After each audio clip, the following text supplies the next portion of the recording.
Hello and welcome to Fluffenbusters, where we put on a movie we love and create our own feature-length commentary. In today's show, Big D discusses 1997's cult space horror film Event Horizon with podcaster and author Adam Nicol. It's a lot of smart decisions being made by people behind the scenes that you don't ever think about. The film trusts the audience to pick up on the cues. That's the thing. Oh, yeah. And that's something that has fallen by the wayside. They discuss why the film has aged so well and become a cult classic. Yeah, what we're seeing in screen is amazingly put together, but the staging of everything that's happening, the events and the locations and the positions and presences in the spaces is all on purpose, and it is perfect. Yeah.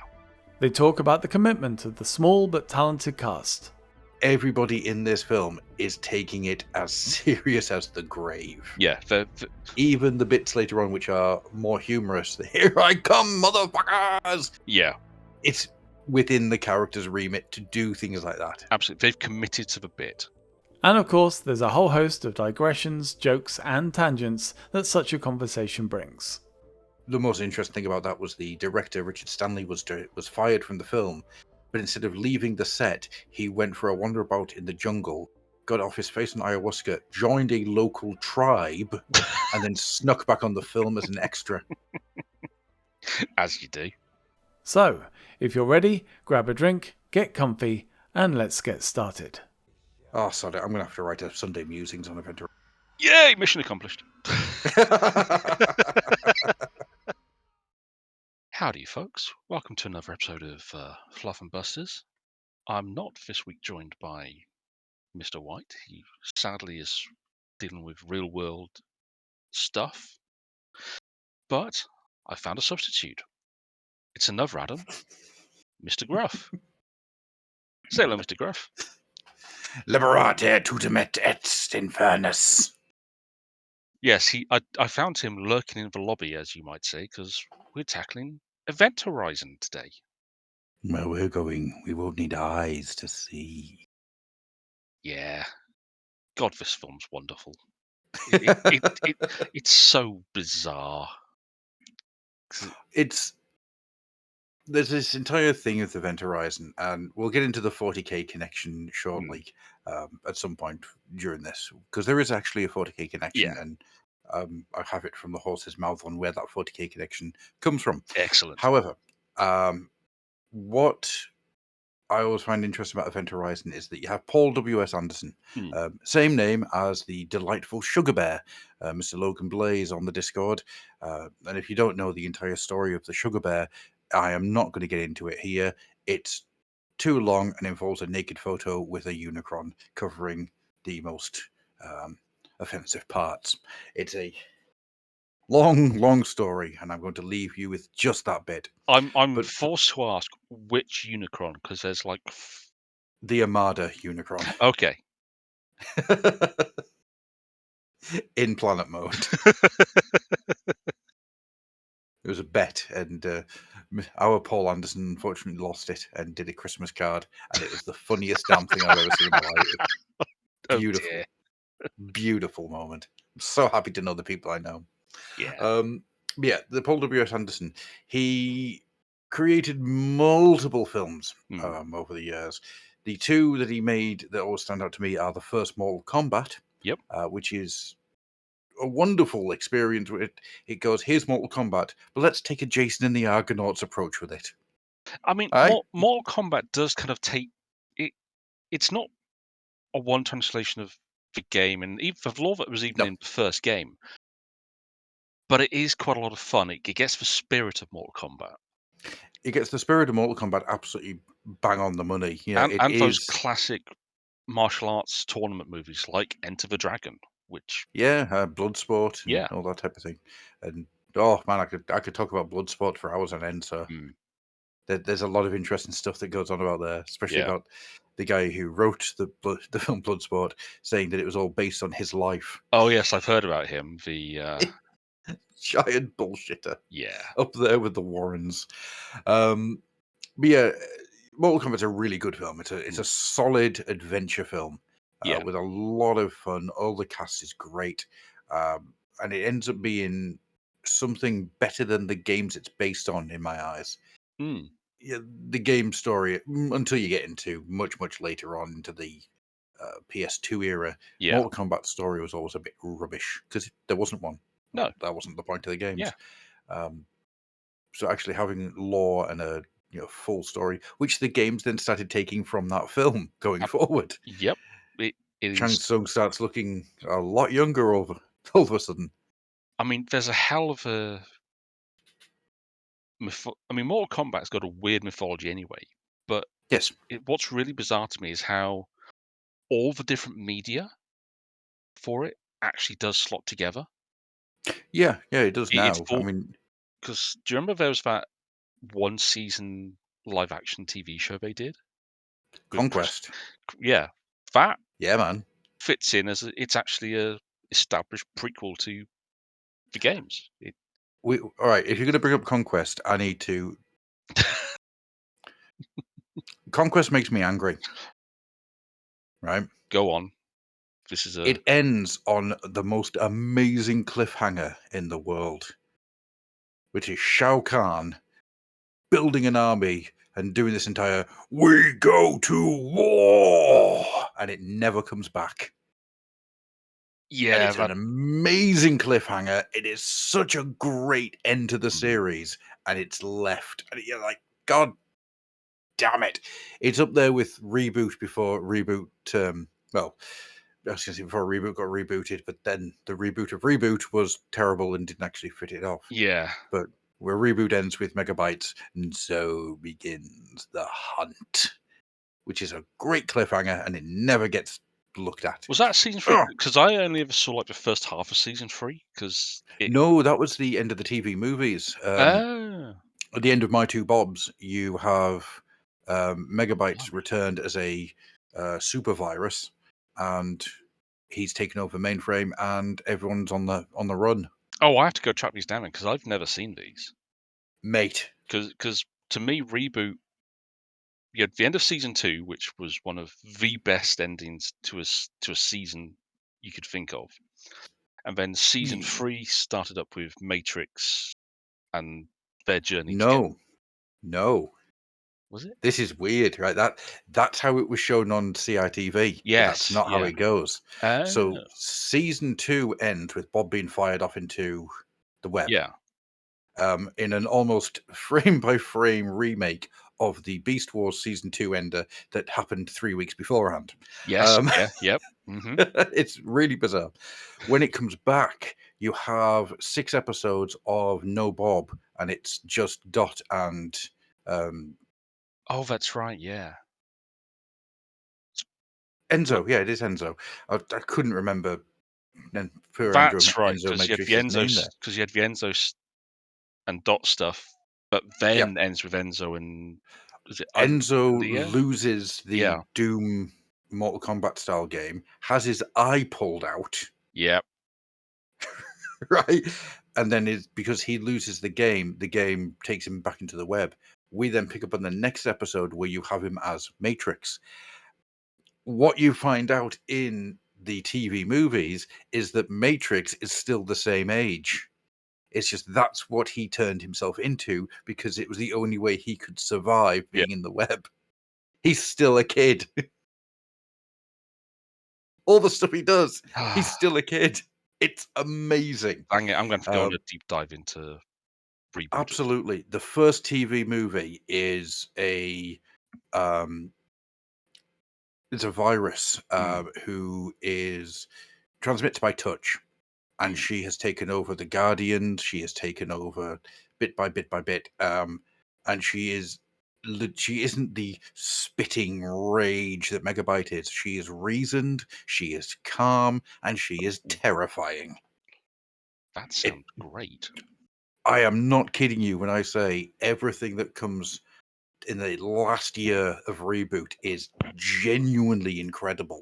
It is some of the best kids TV you'll ever see. It's amazing. Well, I know what I'm going to be doing this afternoon, I think. I should be having I a think deep you should. dive I think you into should start. Reboot. Yeah, it's funny because Reboot starts off and it's quite light-hearted and quite humorous. I mean, there's a was it Data and Modem, the two Yep, um, the X-Files. films? That Yeah, was a great pastiche. so funny, Yeah. so funny.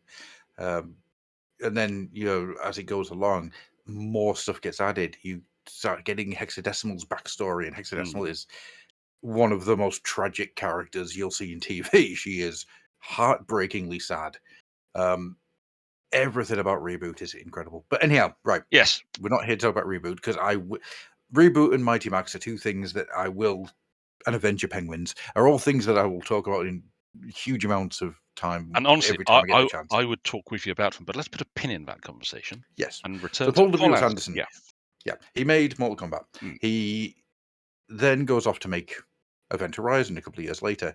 Massive studio interference. It's the story behind how this film got made is genuinely sad because it's a constant battle. It's a to and fro. Mm. The idea of it was always going to be it's a Sam Neill vehicle. It's just getting Sam Neill, who is starting to wane a little bit after Jurassic Park. Yeah. Not much, but it's just starting to wane because he's not that kind of actor. He's the actor who's going to constantly pick up on doing stuff like just because his name's out there.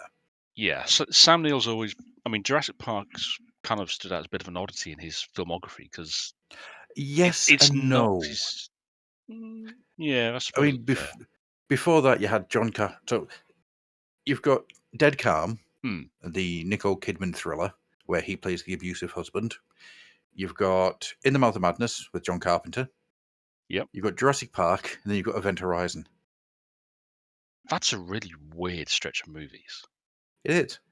And then don't forget, he retires after Jurassic Park 3 for all intents and purposes. Yeah. Does a couple of TV bits, and then just turns up in Hunt for the Wilder People, which is one of the funniest damn films ever made. Yeah, that's true. Yeah. Says, hey, you're a Caucasian. That's stupid. Everyone can see you're a white lad. God, that's a stupid joke. I love it. I mean, that and the him having a dog. Oh, I haven't decided. I'm either going to call him Tupac or Megatron. Yes. And the woman who is using the No Child Left Behind as a threat. It's just so good. Anyhow, so yeah, Sam Neill's career has been a long and varied one. He's a really interesting guy. He was in an Omen film. Yep. It's like the guy's career has always been one where he has picked the things he finds the most interesting to do. And then when he's not doing that, he's just working on his wine vineyard and his farm. Yeah. Or doing the odd He's documentary about. He did a cracking one a few years back about Captain Cook's explorations, and it was a completely clear-eyed exploration. He didn't varnish things. He didn't try and romanticize things. He was incredibly direct about what Cook's impact was, and how the native people saw him as well. It was really, really good. Yeah, no, And it's an incredible documentary. Yeah. And and of course the biggest thing that I will get shouted out if I don't mention is that Sam Neill's birthday falls on the same day as my wife's. So there we go. I have tried for many years to find a connection to Sam Neill in order to ask him to do a little birthday card for my wife, but so far, no luck. Did get a load of signed stuff off him though once, so that was nice. Got a Jurassic Park poster that he got that signed by everybody who all the cast that were on it. Oh, that's cool. It's a really nice thing we've got hanging up on the in the living room. Yeah. Yeah. But so yeah, Paul W.S. Anderson, he comes out the gates with these two really strong films. And then proceeds to make the most lackluster experiences ever. Yeah. His filmography post this is. See, he had a hand in. He directed what, 2 or 3 of Resident Evils? He didn't direct all of them, did he? 3, I think. Yeah. Married Mila Jovovich. Put her in every film that he then made. Yeah.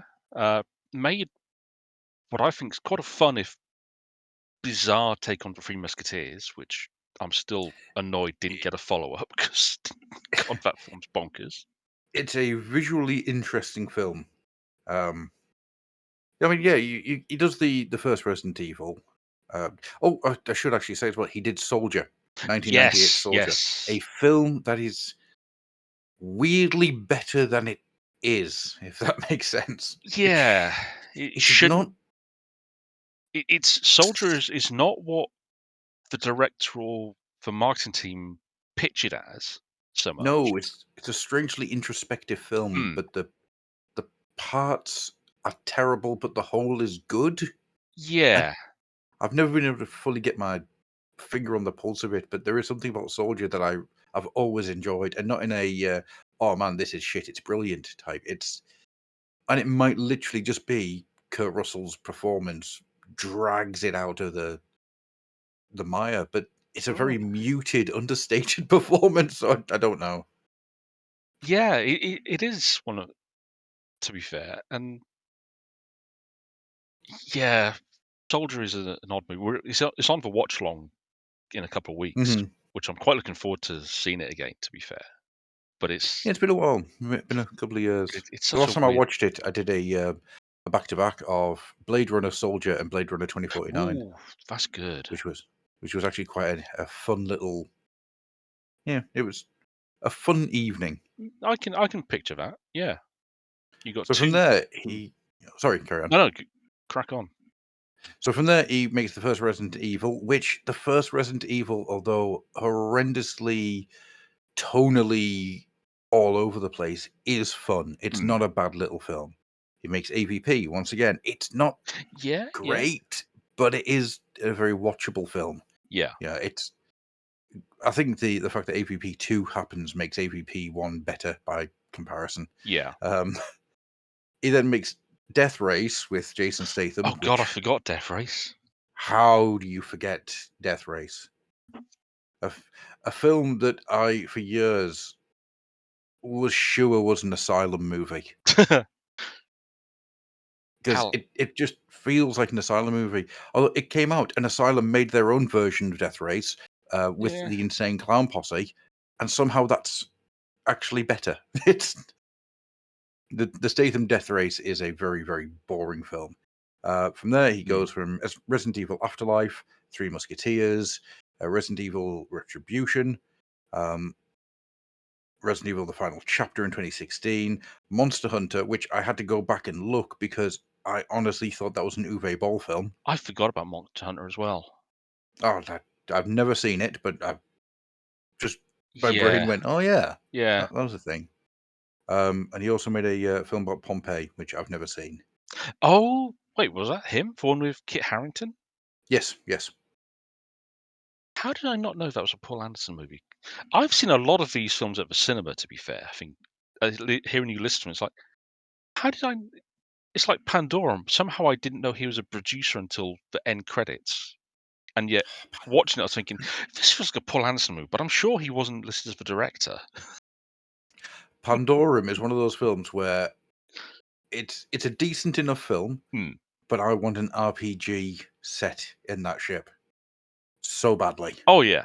I mean, I mean, hell, there are board games now. Like, I've got one Gen 7 where you play crew members of a ship that wake up periodically to Hmm. run their shift, and you wake up and things have gone to hell, and your Oh. shift basically has to work out what's happening. But it's one of these ones where you can replay it multiple times, Hmm. so you can replay it and try and work out what's happened and try I'm in for that. yeah, it's from the guys who did Dead of Winter. Oh, I like it. It's kind of Ooh. regarded a bit less fondly, I think, because zombies in winter and one person potentially trying to screw everyone else over is a bit more compelling.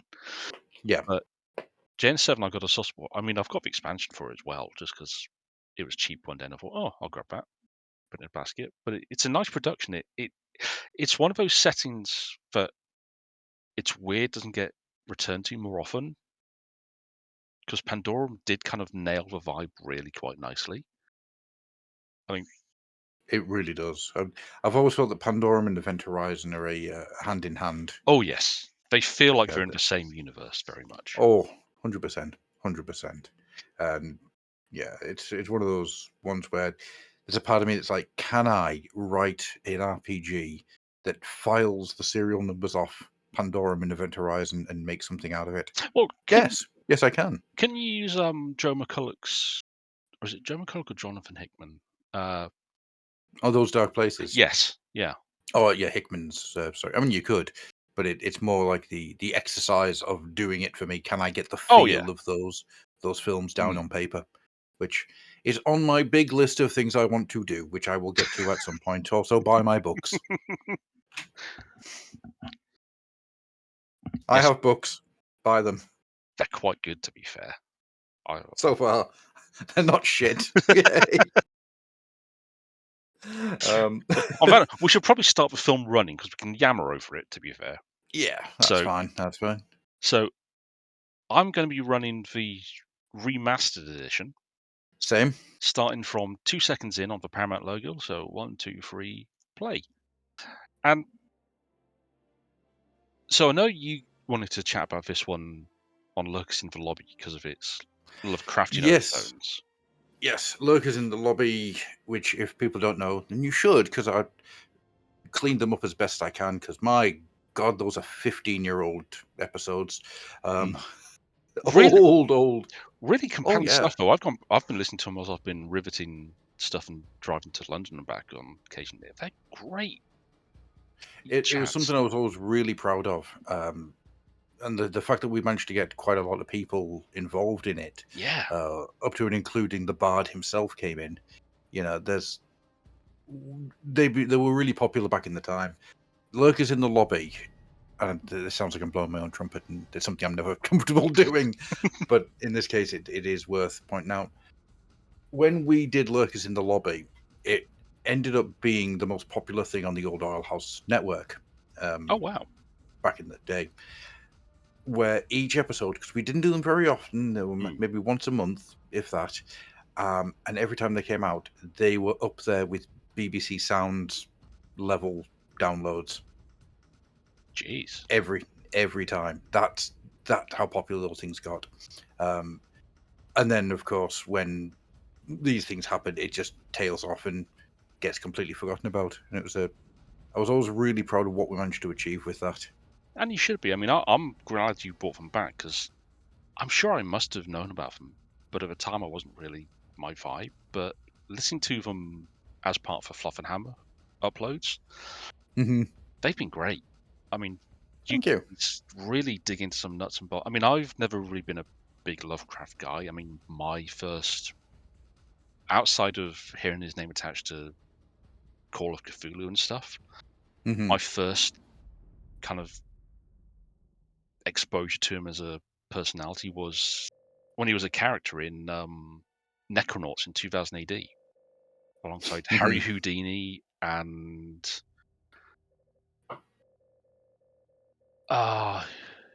who else was it? Sherlock Holmes writer. My mind's gone blank for a second there. And a famous and another guy who was Conan Doyle, and That's the one. another guy who was a famous, I think, spiritualist, but also debunker of spiritualism. Charles something. Fraser Irving on art kind of brought him to American audiences in a big way. That book, that story, it continued in, I think, via Dark Horse. But that was my first. That was my first exposure to Lovecraft and his issues, shall we say? The man had issues. Yeah. Sorry, I'm just looking at this gorgeous ship. Isn't it? It's such a good bit of design. This. Yeah, and it annoys me that CGI has fallen. I mean, this is it's a model with CGI overlays. Yeah. That's how they did it. But my God, what I would give for just having that over pretty much any special effect in a Marvel movie. Yeah, I get it. I mean, it's one of those bits of design that it's both weirdly impractical, but also it makes sense that you'd have the drive area way away from the command deck, because that's something that's theorized. I mean, it goes back right to 2001. Yeah, 100%. That's the vibe they go for in these things. Yeah. just to go back to Lovecraft, I don't know if I spoke about it in Looks in the Lobby. As I say, that was 15 years ago when we did them, so it's hard to kind of remember now. But I didn't come to Lovecraft from his books. I came to Lovecraft wrongly, incorrectly, because I came to Lovecraft from the Necronomicon. Okay. So when I was in college, obviously, you've seen films and you've read books. So the Necronomicon is one of those things that keeps turning up. And I became really interested in the fictional history of the Necronomicon. The Mad Arab, Abul Hazard, and just the collecting all this information off this early burgeoning internet of people who were writing this stuff down as if it was real. I will hasten to point out I did not think it was real. Just even then, as a silly little teenager in college, I had enough common sense to know when stuff was fiction, stuff wasn't. So anybody out there who does the entire idea of you can't watch violent movies, it'll make you violent, it won't. You're an idiot. Yeah. But anyhow. So it's probably I knew more about the Necronomicon and the fictional history of Abul Azharad before I came to a single Lovecraft story. I had seen Mouth of Madness. I had seen quite a few other things that have Lovecraftian tendencies. John Carpenter's Prince of Darkness, The Thing. Yeah. So when I start reading Lovecraft, it's a very weird experience. Because at the time, the only horror, like true horror, that I had read was Anne Rice, and I wanted to burn my eyes out. Yeah. I'm not a fan of a page and a half talking about a fucking cupboard. What I came across in Lovecraft, though, was that the ideas and concepts are brilliant. He, as a writer, isn't that good. He's an amazing ideas man, but his characterization it's poor.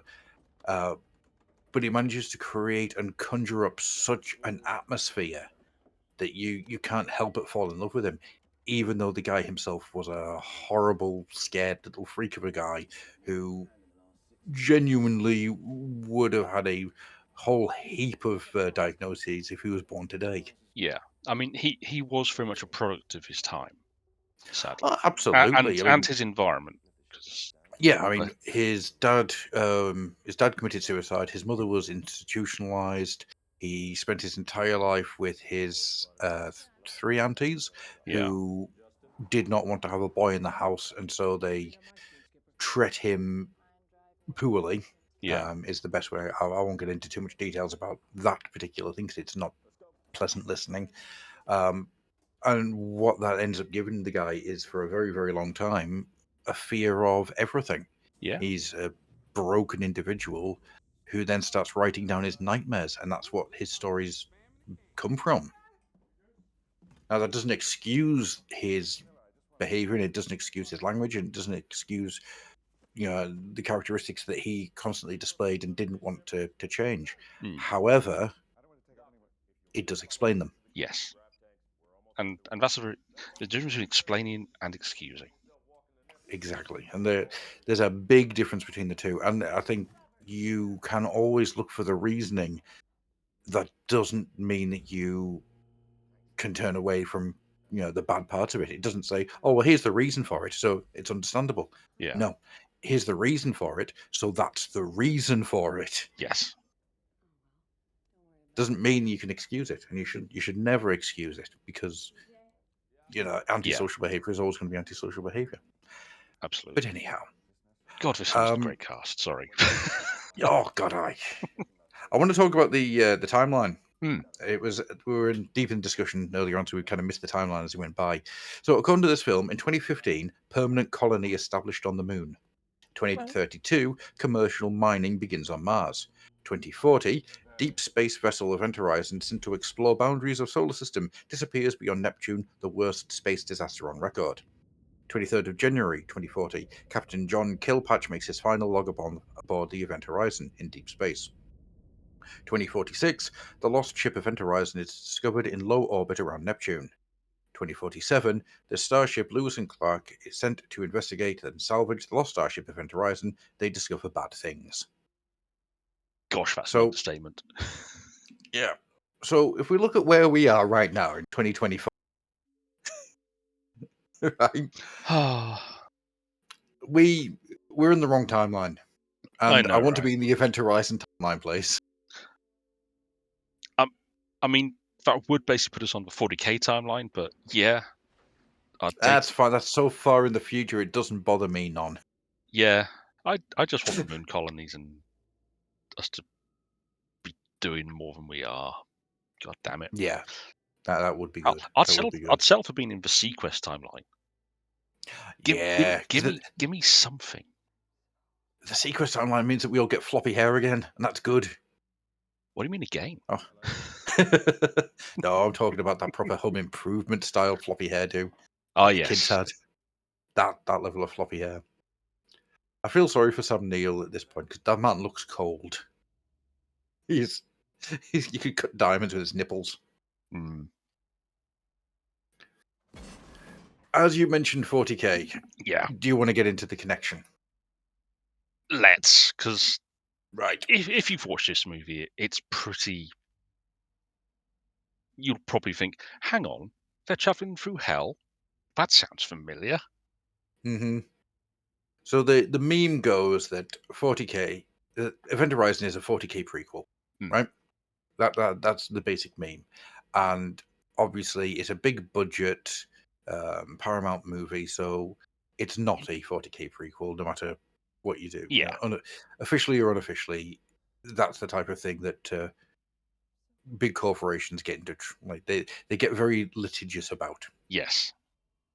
However, the guy who wrote it, Philip Eisner, is somebody that I was lucky enough to have a very short conversation with.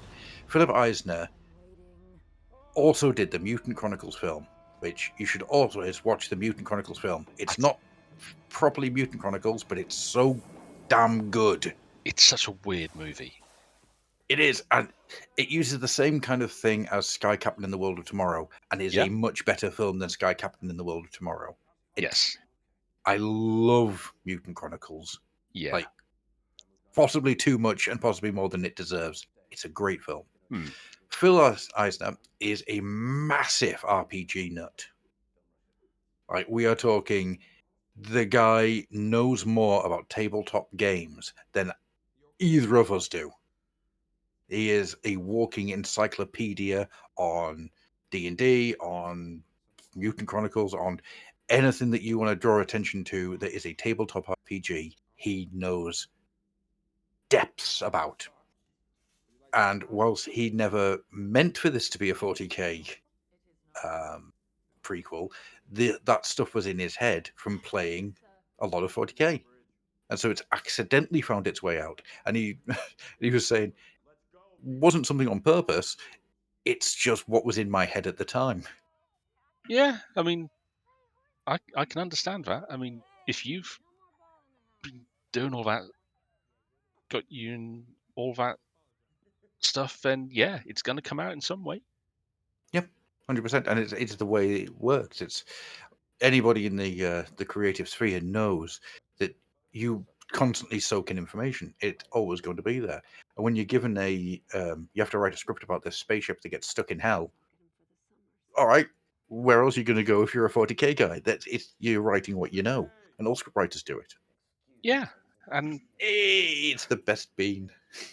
And the beautiful thing is that, although it's not officially anything to do with 40k. The beautiful thing about 40k though is the timeline's so long. Oh yeah. If you just want to say, in my head canon, Event Horizon is the first human attempt at FTL, and it happens to be a warp drive. And after this, they don't touch it for a very long time. Absolutely. And, when I'm saying that it's not a 40k prequel, I mean I'm talking officially. Oh yeah. You want to headcanon it, you headcanon it. Because the 40k timeline is insane and has such a huge black spot where you don't know anything that's happened up until to the techno barbarians. Yeah, I mean, You're more than welcome to do that. like 30,000 years of blank space to play with. Absolutely. It's the ultimate gaming in the gap space to headcanon, whatever you Yeah. like. I mean, I've always worked on Yeah. logic that if you can think of a sci-fi, a near-human setting, it probably occurs at some point in the 40k timeline, but it's been Mhm. erased because, well, that's how things go. Do you know why they did that? Oh, I remember reading this, but I've forgotten it. Go on, tell So tell what the they audience. want, what Rick Priestley wanted to do was bypass the Star Trek era of humanity, which Yeah, is yeah, what everything before the Dark Age of technology is. yeah, It's Star Trek. yeah. It's Star Trek science is magic stuff. Yeah, but it's also that utopian. Mm, There's no such thing as money. You don't need money and all that. And it's all there, and it's Rogue Trader hints at it. Second Ed mm, hints at it. Third Ed kind of hints at it, but you don't really get much of it anymore, other than like a throwaway line about it was the golden age of expansion. yeah. Um, There's something the, beautiful about the idea that all of 40k is basically all these warring empires built on the bones of what came before. yeah, that's the point of 40k, isn't it? Yeah. It's a decaying universe. The center cannot hold, but everyone is doing everything they can to fight it. We're about to come up to a scene which I'm going to, when it happens, explain why I hate Interstellar. The film Ooh. Interstellar. Yeah, Interstellar's it's a divisive film. You can't say Contact's a bad film if you liked Interstellar. Fair. Very fair. And I have a soft spot for Contact. Contact's fine. Yeah. It's a solid little movie. It does what it needs to do. It's just everyone was expecting an alien, and it turns out to be a dad. Hmm. But yeah, when Sam Neill does the warp hole explanation, me and my wife were in the cinema watching Interstellar, and they do this scene like almost word for word, and I was so angry, just so angry. How dare you? Yeah. Oh, also, Interstellar annoys me because it's a cold, dead film where everything is horribly wrong, and the answer to it is have feelings. Get fucked. Yeah. I mean, I saw Interstellar with a friend of mine. It was we went to Cardiff Comic Con. We stayed at a hotel there over the weekend. Hmm. So on the Friday night, we got some dinner and went to the cinema to relax. And yeah, it was kind of not exactly the heartwarming jolt you needed after a long day of Well, travel. it had no master. That was its major problem. Was it Mm, wasn't the science was too loose, and the yeah. emotional heart was too cold. So it's like, Mm, well, what are you trying to do? What are you trying to pick here? And the yeah. totally locked planet was fun, but that's not how that works. No. Uh, you That don't bit did you don't get four tides coming in at the same time. new. It's not how gravity works. Yeah. There were things about that film that are just like, oh, I mean, visually sumptuous, and there's some great ideas, but it's so blatantly manipulative. Yes, 100%. That's probably what hurts The most about it to me. Yeah. Unlike Event Horizon, it's not a good film. Event Horizon, Mm. however, is an amazing film. And let's talk about Larry Fishburne, because Yes.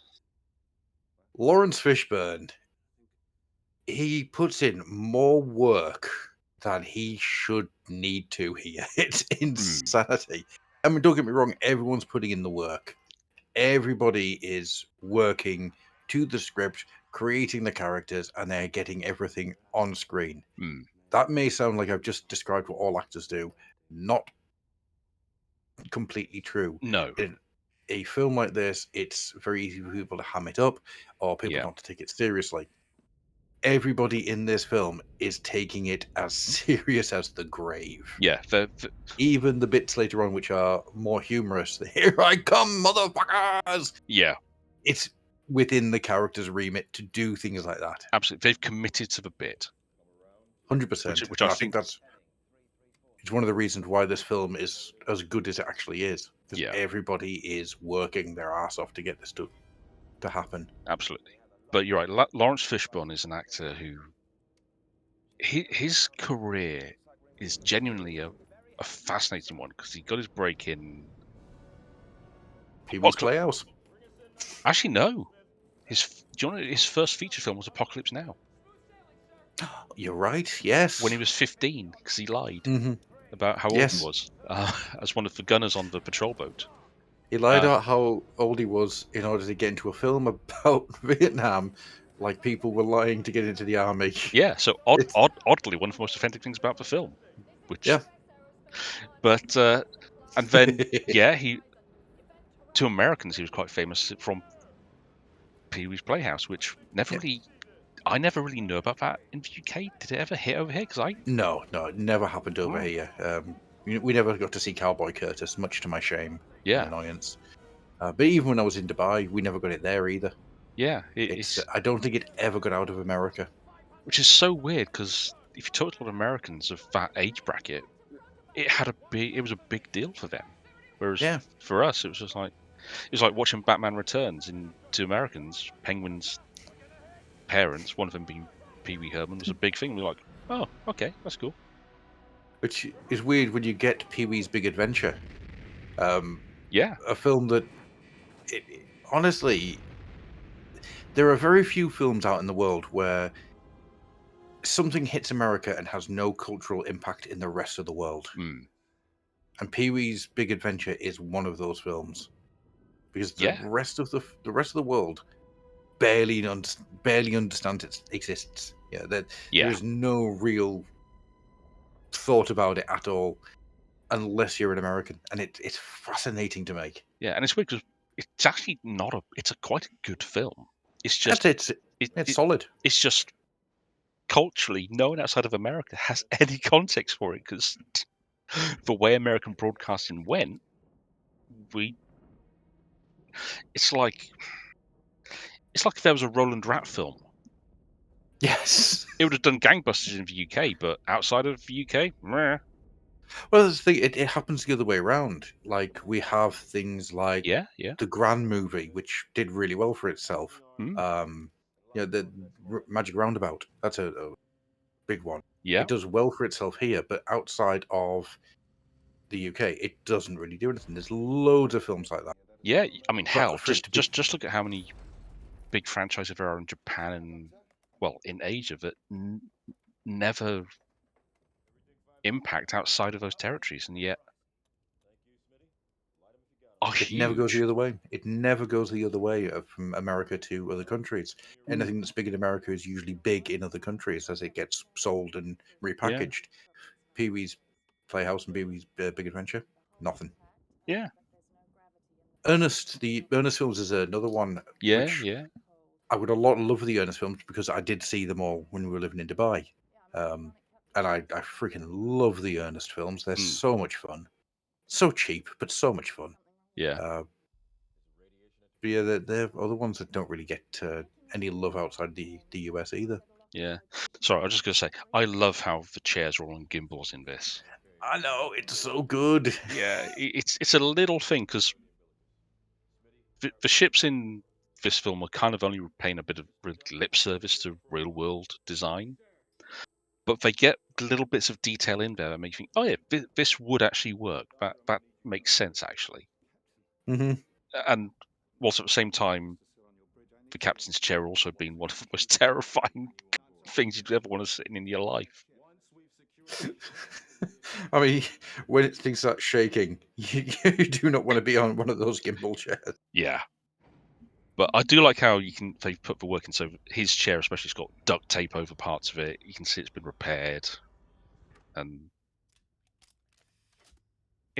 you know what? This film also fits quite nicely into the Alien universe.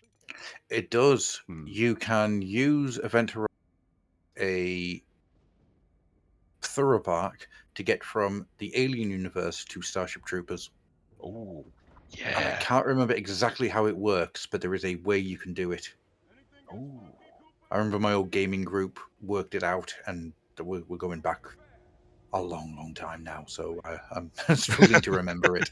But yeah, there was somebody worked out that you can make that connection. I can see that. Yeah, that's fun. But I think it doesn't work after Alien 3. I think after Alien, once you get to Alien Resurrection, it doesn't fit anymore. Yeah, what I'll do at some point is I'll give Chris a ring and say, "Hello, Chris. I haven't spoken to you in 12 years. Do you want to? Do you remember when you said?" Yeah. I mean, I can I know, post resurrection. I could see it kind of fitting in. Maybe mm-hmm. you need a bit of work, but it kind of depends on how you start tracking dates. Yeah. Because I Well, think, that's the thing. yeah, Up until Alien 3, there was no real mm, timeline. Unless, of course, you start using the comics, which you should, because those comics are excellent. they are. Dark Horse.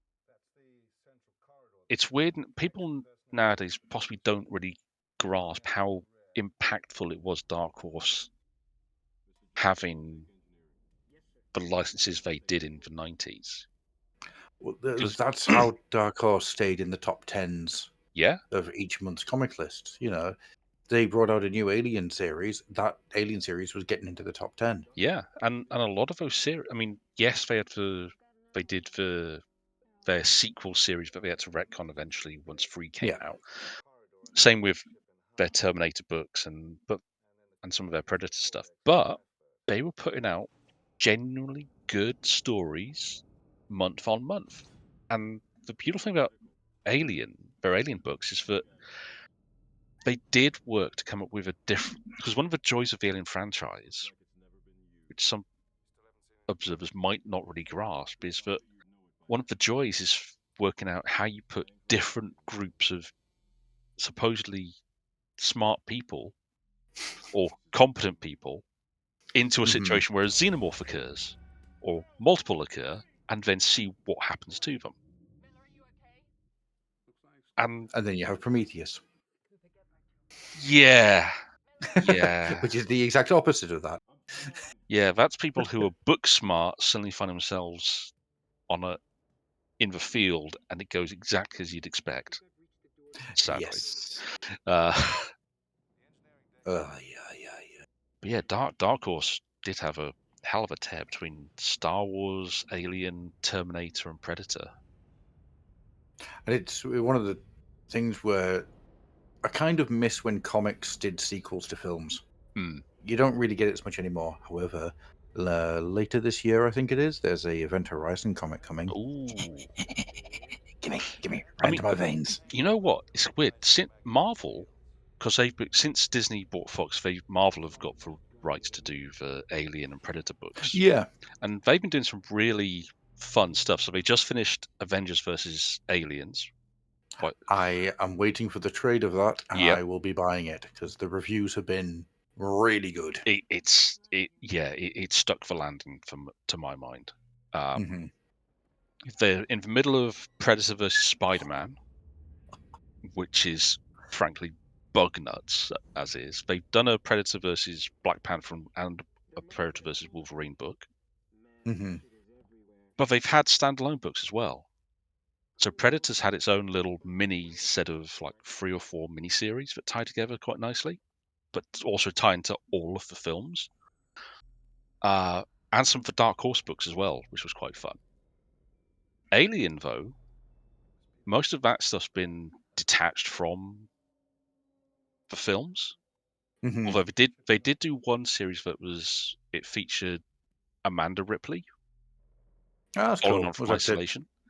That's really cool. Uh, I haven't but read that one. but they had a What If, a mini-series Ah, What If Aliens, Burke, co-written by Paul Reiser, oh, that's cool. with the idea of what if Burke survived and got off LV-426. Oh, I'm gonna have to read that. Oh, it's great. It's If nothing else, just because I love Paul Reiser, the man's awesome. It's excellent stuff. It does nothing to redeem Burke whatsoever. He remains the utter pricky. One of the always smartest things that Stranger Things ever did was get Paul Reiser as the head of the scientists, because you expect him to turn bad at any point. You expect him to be a shit at any point, and he isn't, and it's so good. Yeah. And the funny thing is that really Burke's the only reason people think of him like that.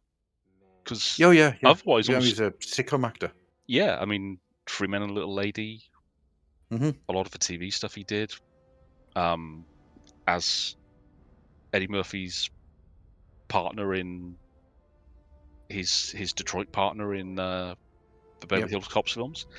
Yep. He's always been a straight up guy. It's just Burke is probably the role he's now most famous for, playing the Because ultimate he corporate does asshole. an amazing job at him. That's the thing. Yeah, there's layers to Burke. It's great.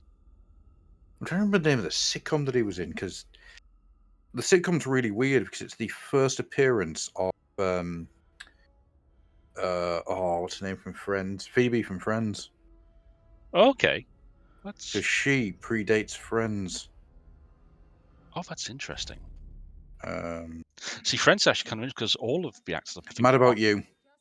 yeah, because I think Friends, the only two who weren't really in anything before that were Matt LeBlanc and I mean Jennifer Aniston. I think she'd done Leprechaun 3 by that point, Mm-hmm. but otherwise they were the two lesser known names on the cast.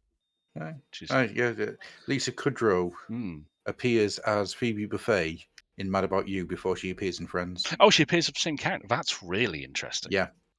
That's real Although interesting. now I say that out loud, I think she's a sister. I think she's a twin sister.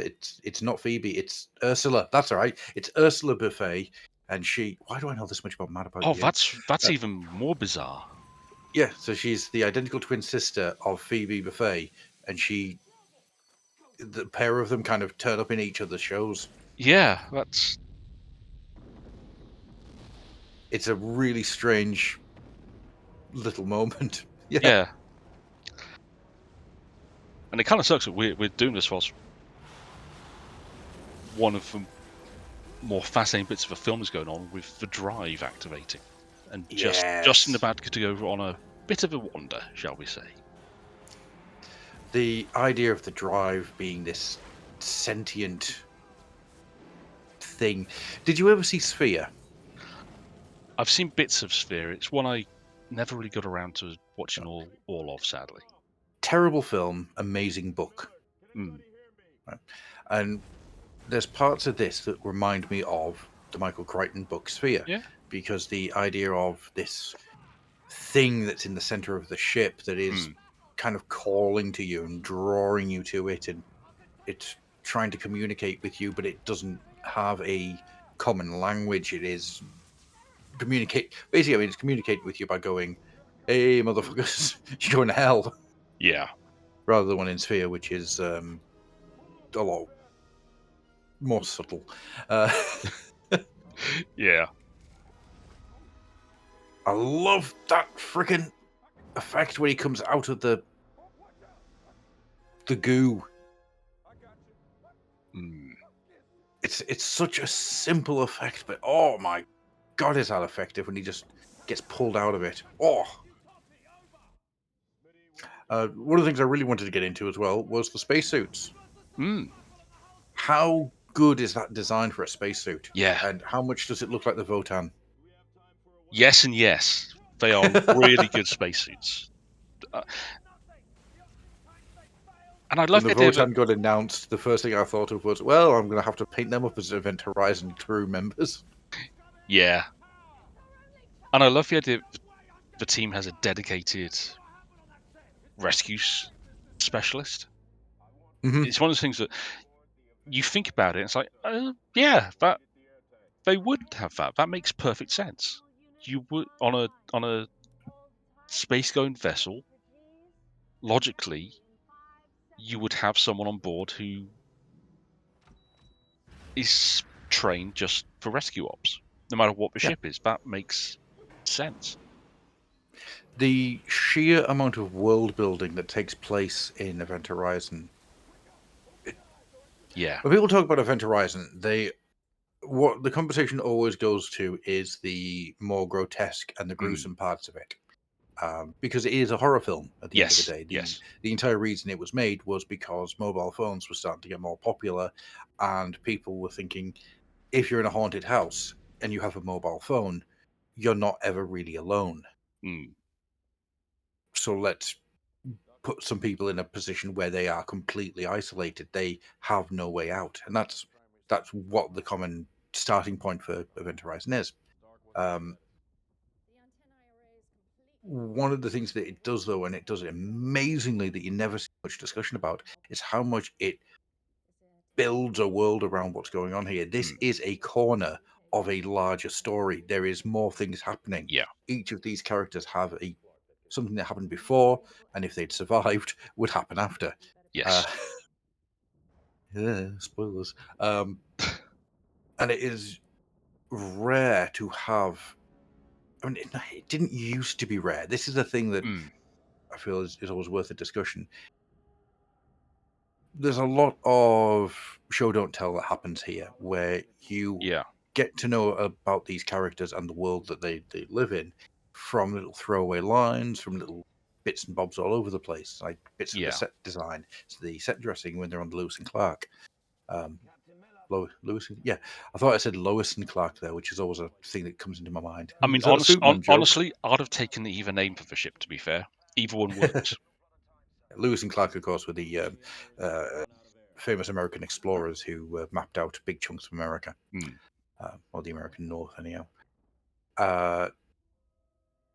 And so, yeah, a lot of the set design leans into that world building. A lot of the costume design leans into the world building, and it's a lot of smart decisions being made by people behind the scenes that you don't ever think about. Yeah. And that's the point. You're not supposed to. You're never meant to think too much about the funky spaceman's locker.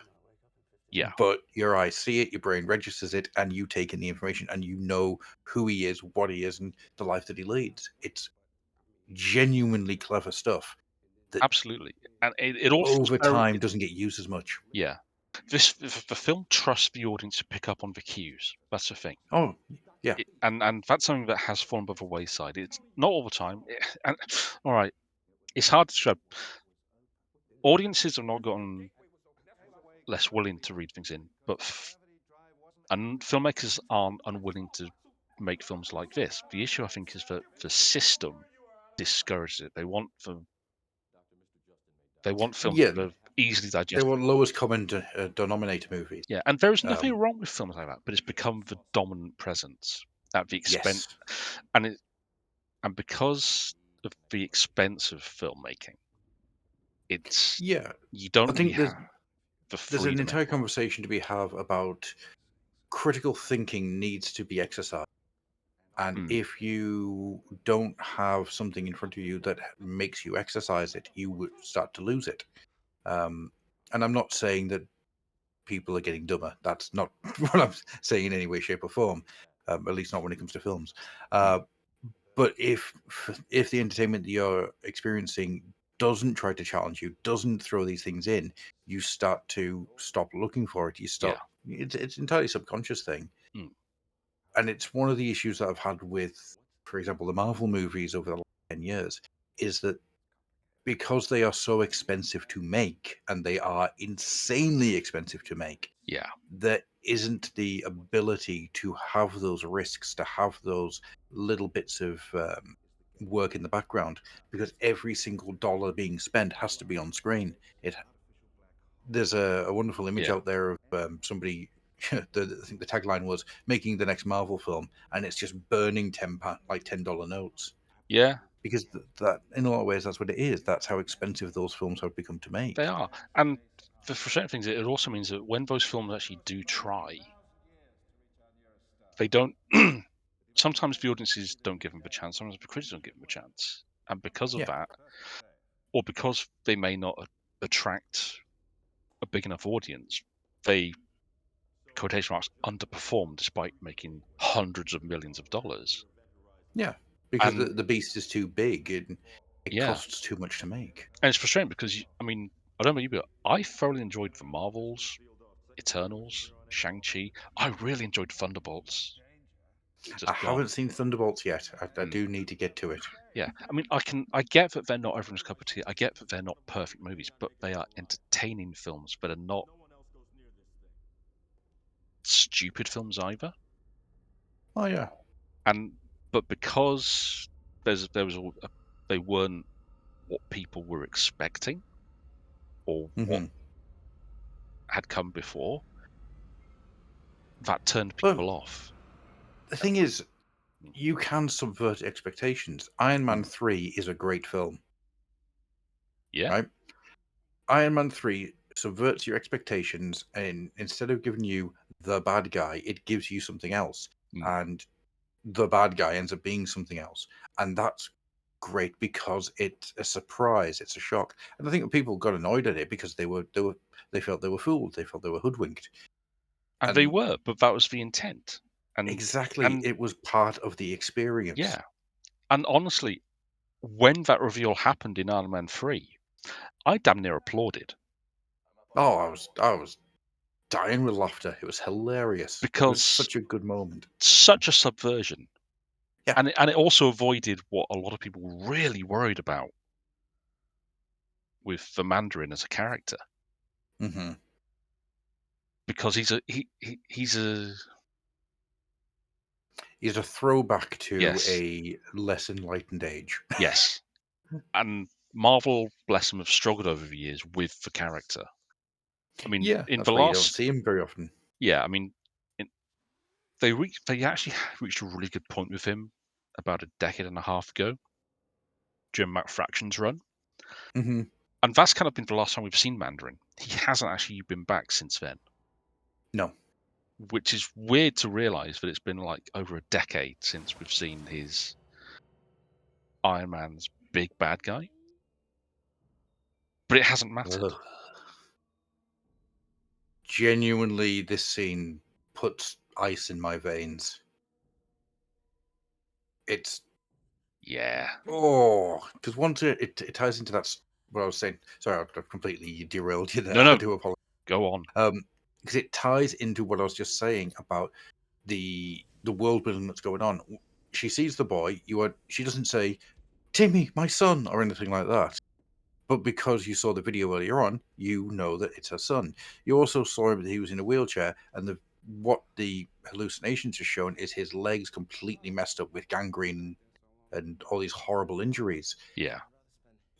You've just been given all of the information about her and her relationship with her son without anybody saying anything, without anybody making a scene about it, without anybody pushing to get that information across. It's all just happened in screen in 3 different scenes, and it's freaking top-notch work. Yeah. So yeah, that's my rant over. It's just solid because that's all this film ever does. Is it just constantly builds up. There you go, case in point. It just constantly builds up the tension and fills in these little blocks as it goes along behind it, and it's brilliantly paced, it's brilliantly shot, and it is brilliantly staged. Mm. And I say shot and stage like they're two separate things, and that's because they are. Yeah. You know, what we're seeing in screen is amazingly put together, but the staging of everything that's happening, the events and the locations and the positions and presences in the spaces is all on purpose, and it is perfect. Yeah.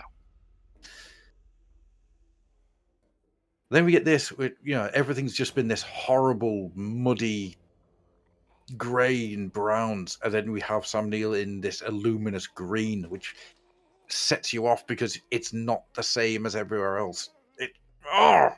Yeah. Genuinely, I feel I could probably start writing essays on this goddamn film because of the amount of times I've dived into scene by scenes on it. Yeah. It'd be so. I mean, I'm sure there are out there essays on this one because it's a fascinating one to dig into. And you were saying about how the production was so messed up. Yeah, so a lot of what happens here is as often happens, there's a lot of hearsay, shall we say, uh, on what was going on here. The film came in slightly over budget. People started to panic, mostly because the story of Dr. Moreau was getting around. Yeah. And people did not want to have anything like that Dr. Moreau nonsense again. Yeah. Um, that was rather infamous at the time, I remember, for. oh yeah, I mean that film Ugh. tripled its budget. That's how far over it went. Um, the most interesting thing about that was the director Richard Stanley was fired from the film, but instead of leaving the set, he went for a wander about in the jungle, got off his face on ayahuasca, joined a local tribe, and then snuck back on the film as an extra. As you do. Because Richard Stanley's fascinating. So yeah, what you had was Paul W.S. Anderson was inundated after Mortal Kombat. Mortal Kombat was a massive success, believe it or not. Bizarre to say, but it made a lot of money back on a very small budget. He was then offered to direct Mortal Kombat Annihilation. He turned that down. And he was also offered X-Men, what would become the 2000s X-Men movie. Right? But he didn't want to do another PG film. He wanted rated.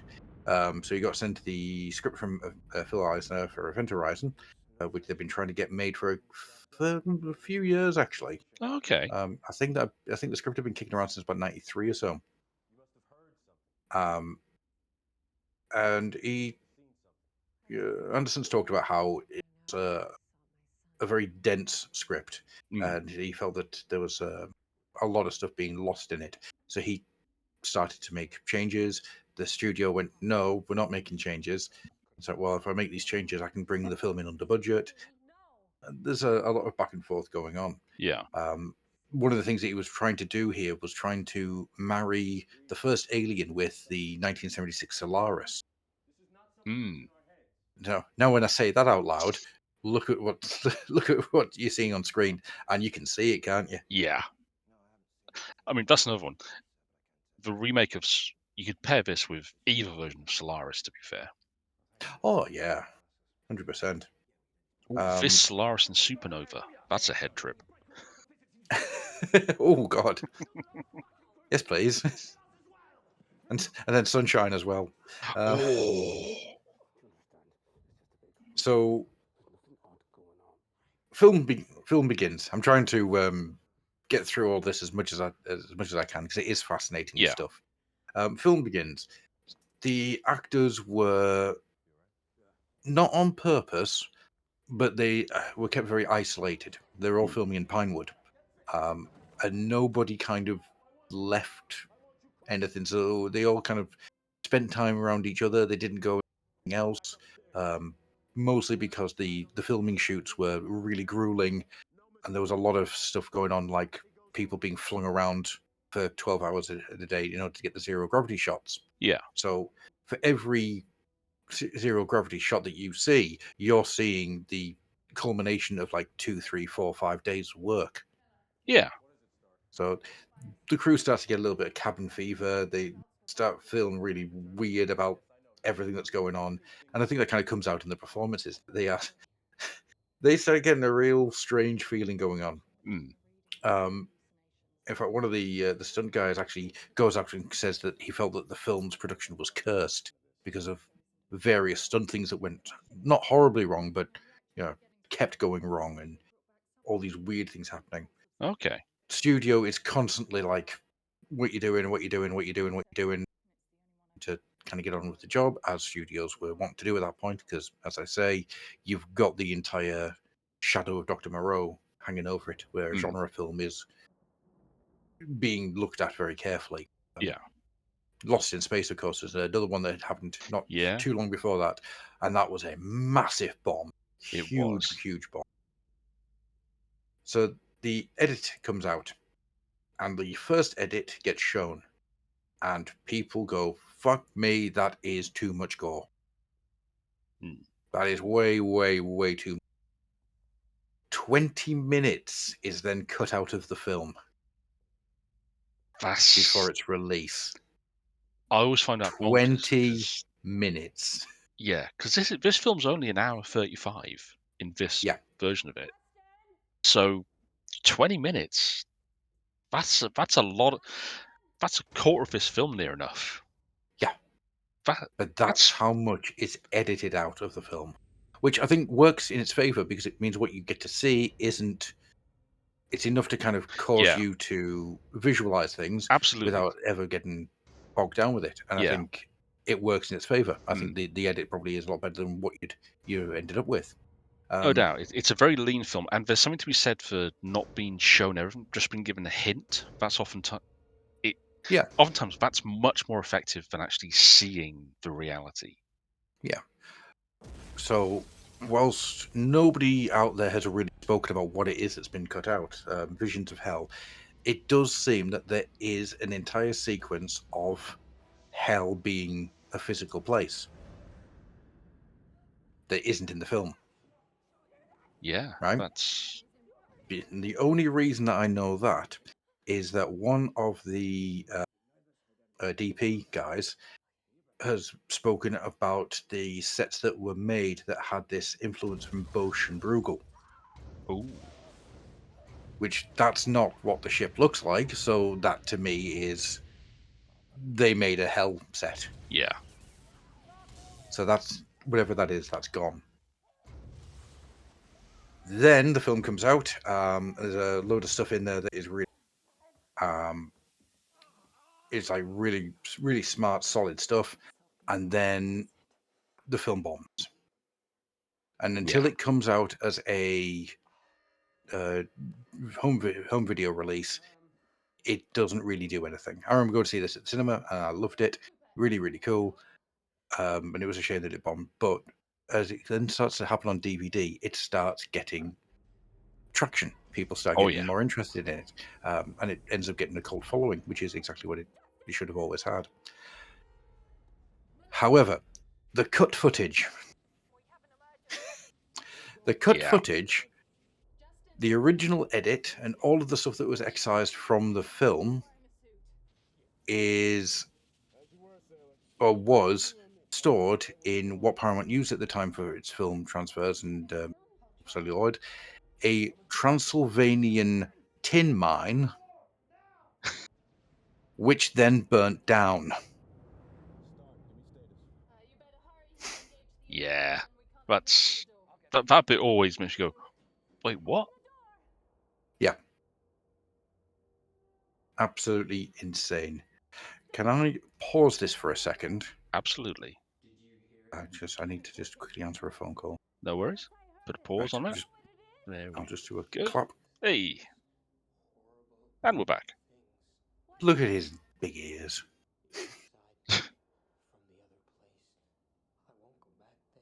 There. That's the saying. That's the line that never gets spoken about. The dark inside me. The idea that he's now been completely infected by whatever the hell. I mean, they say about going to hell, Yeah, and it's not, is it? It's a dimension of pain. It's the Hellraiser dimension or something like that. yeah. Oh, that's an interesting point, actually. What do you think it is? You know what? I've never been asked that. I mean, part of me thinks that, honestly, you mentioned Hellraiser. I think if anything, yeah, it's a bit of that going on. Hmm. It's it's It's another realm of existence that yeah, is so alien to what we think of. What we would be able to fully perceive, that it just comes across as being nothing but chaotic pain. yeah. I might just reads it as pain/hell, and our bodies. I don't even think there's anything acting on for people. It's just their minds are reacting to it, and the bodies are reacting in turn. Mhm. What's the term? Psychosomatic, where your body, Psychosomatic. yeah, Yes. it's literally that. It's not actually doing, and it's not an entity doing anything to them. It's their minds breaking and doing it to themselves. Yeah, that's actually quite a nice idea. Well, not a nice idea. That's the wrong way of putting it. It makes sense, but I mean, there's that, or the idea that whatever they did to the ship. Because I think we actually don't know a lot about the Event Horizon itself. Not really. No. So the fact that there's a feeling of an intelligence inside the ship, well, who says the ship wasn't intelligent to start with? Abominable intelligence. Yeah. Because, I mean, we know that Weir was building the ship, or he was the designer, but we don't know Yeah. about anyone else who was involved. It's hard to believe that he's certainly arrogant enough to say that he designed it himself. It was his. Hmm. He did everything. But I've odds are, always liked to think that there's some form of cult that oh, we as an unwitting proxy, for yeah, want of a that better works. term, that ended up being the guy who's created this based on various schematics and stuff he's been given. Hmm. Um, here's the ideas we've got. Can you make this work? And that's what it comes from. That this isn't an accident. That this is very much on purpose, and just Yeah, we as the idiot that got dragged into it. yeah, and he's the genius who never. They gave him the missing piece for his own Yeah. personal puzzle, and he never thought to ask, well, where did this come from? You spent so long thinking about if you could, you didn't stop to think about if you should. Yeah.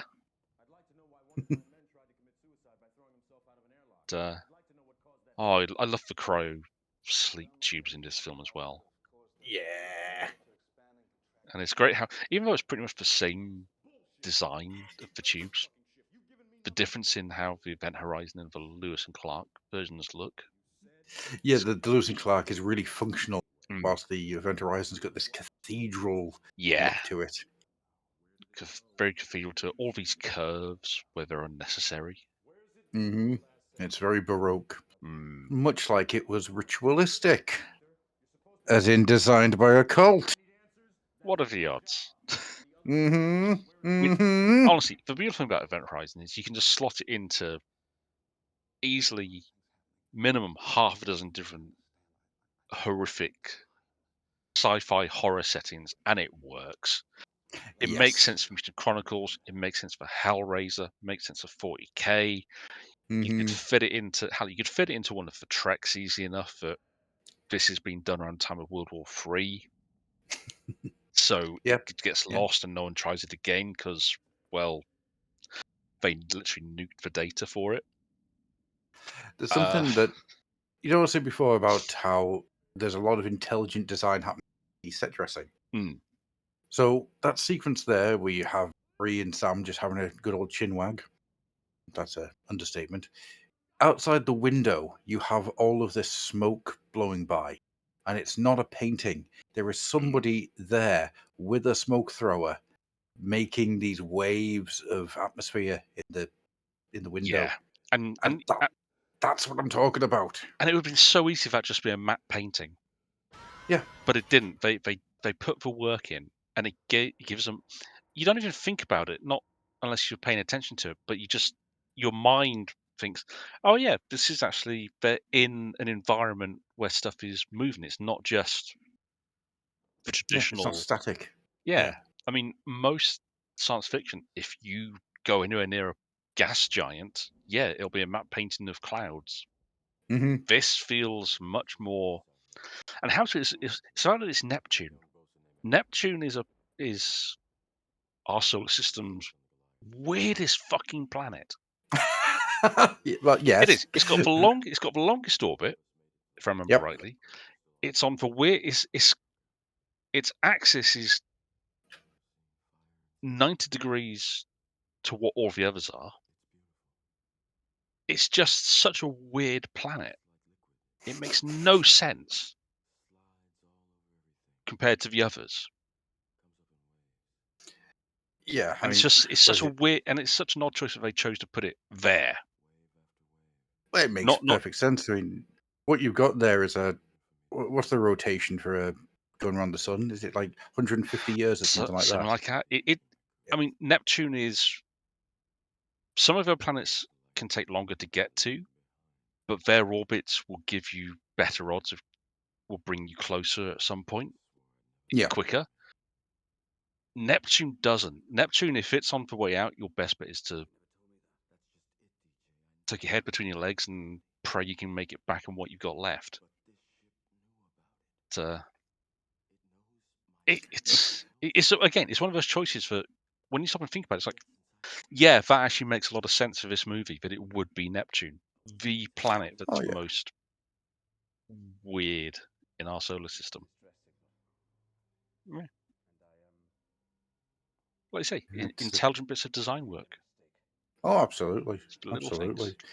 Yeah, and it is full of them. It is, so much thought has gone into making the sets, and it's a mid-budget sci-fi horror film. Yeah. I mean, like, Yeah, that's the thing. It and wasn't a massive budget at the time. It was quite modest for these things. would you like to know my weirdest fact about Neptune? Actually, Go on. just because it's a quiet moment. Hmm. So Neptune is 30 times as far from the sun as Earth. That tracks. Yeah.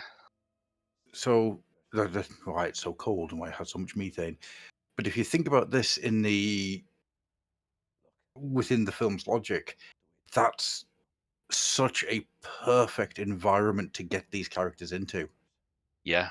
because you are so far out in the solar system, you might as well not be in it. Yeah.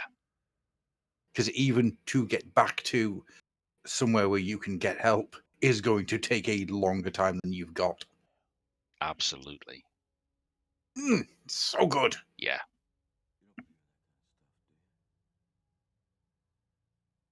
I do kind of really want to read the original script for this just to Oh. see just exactly what was cut down to make it into the shooting script.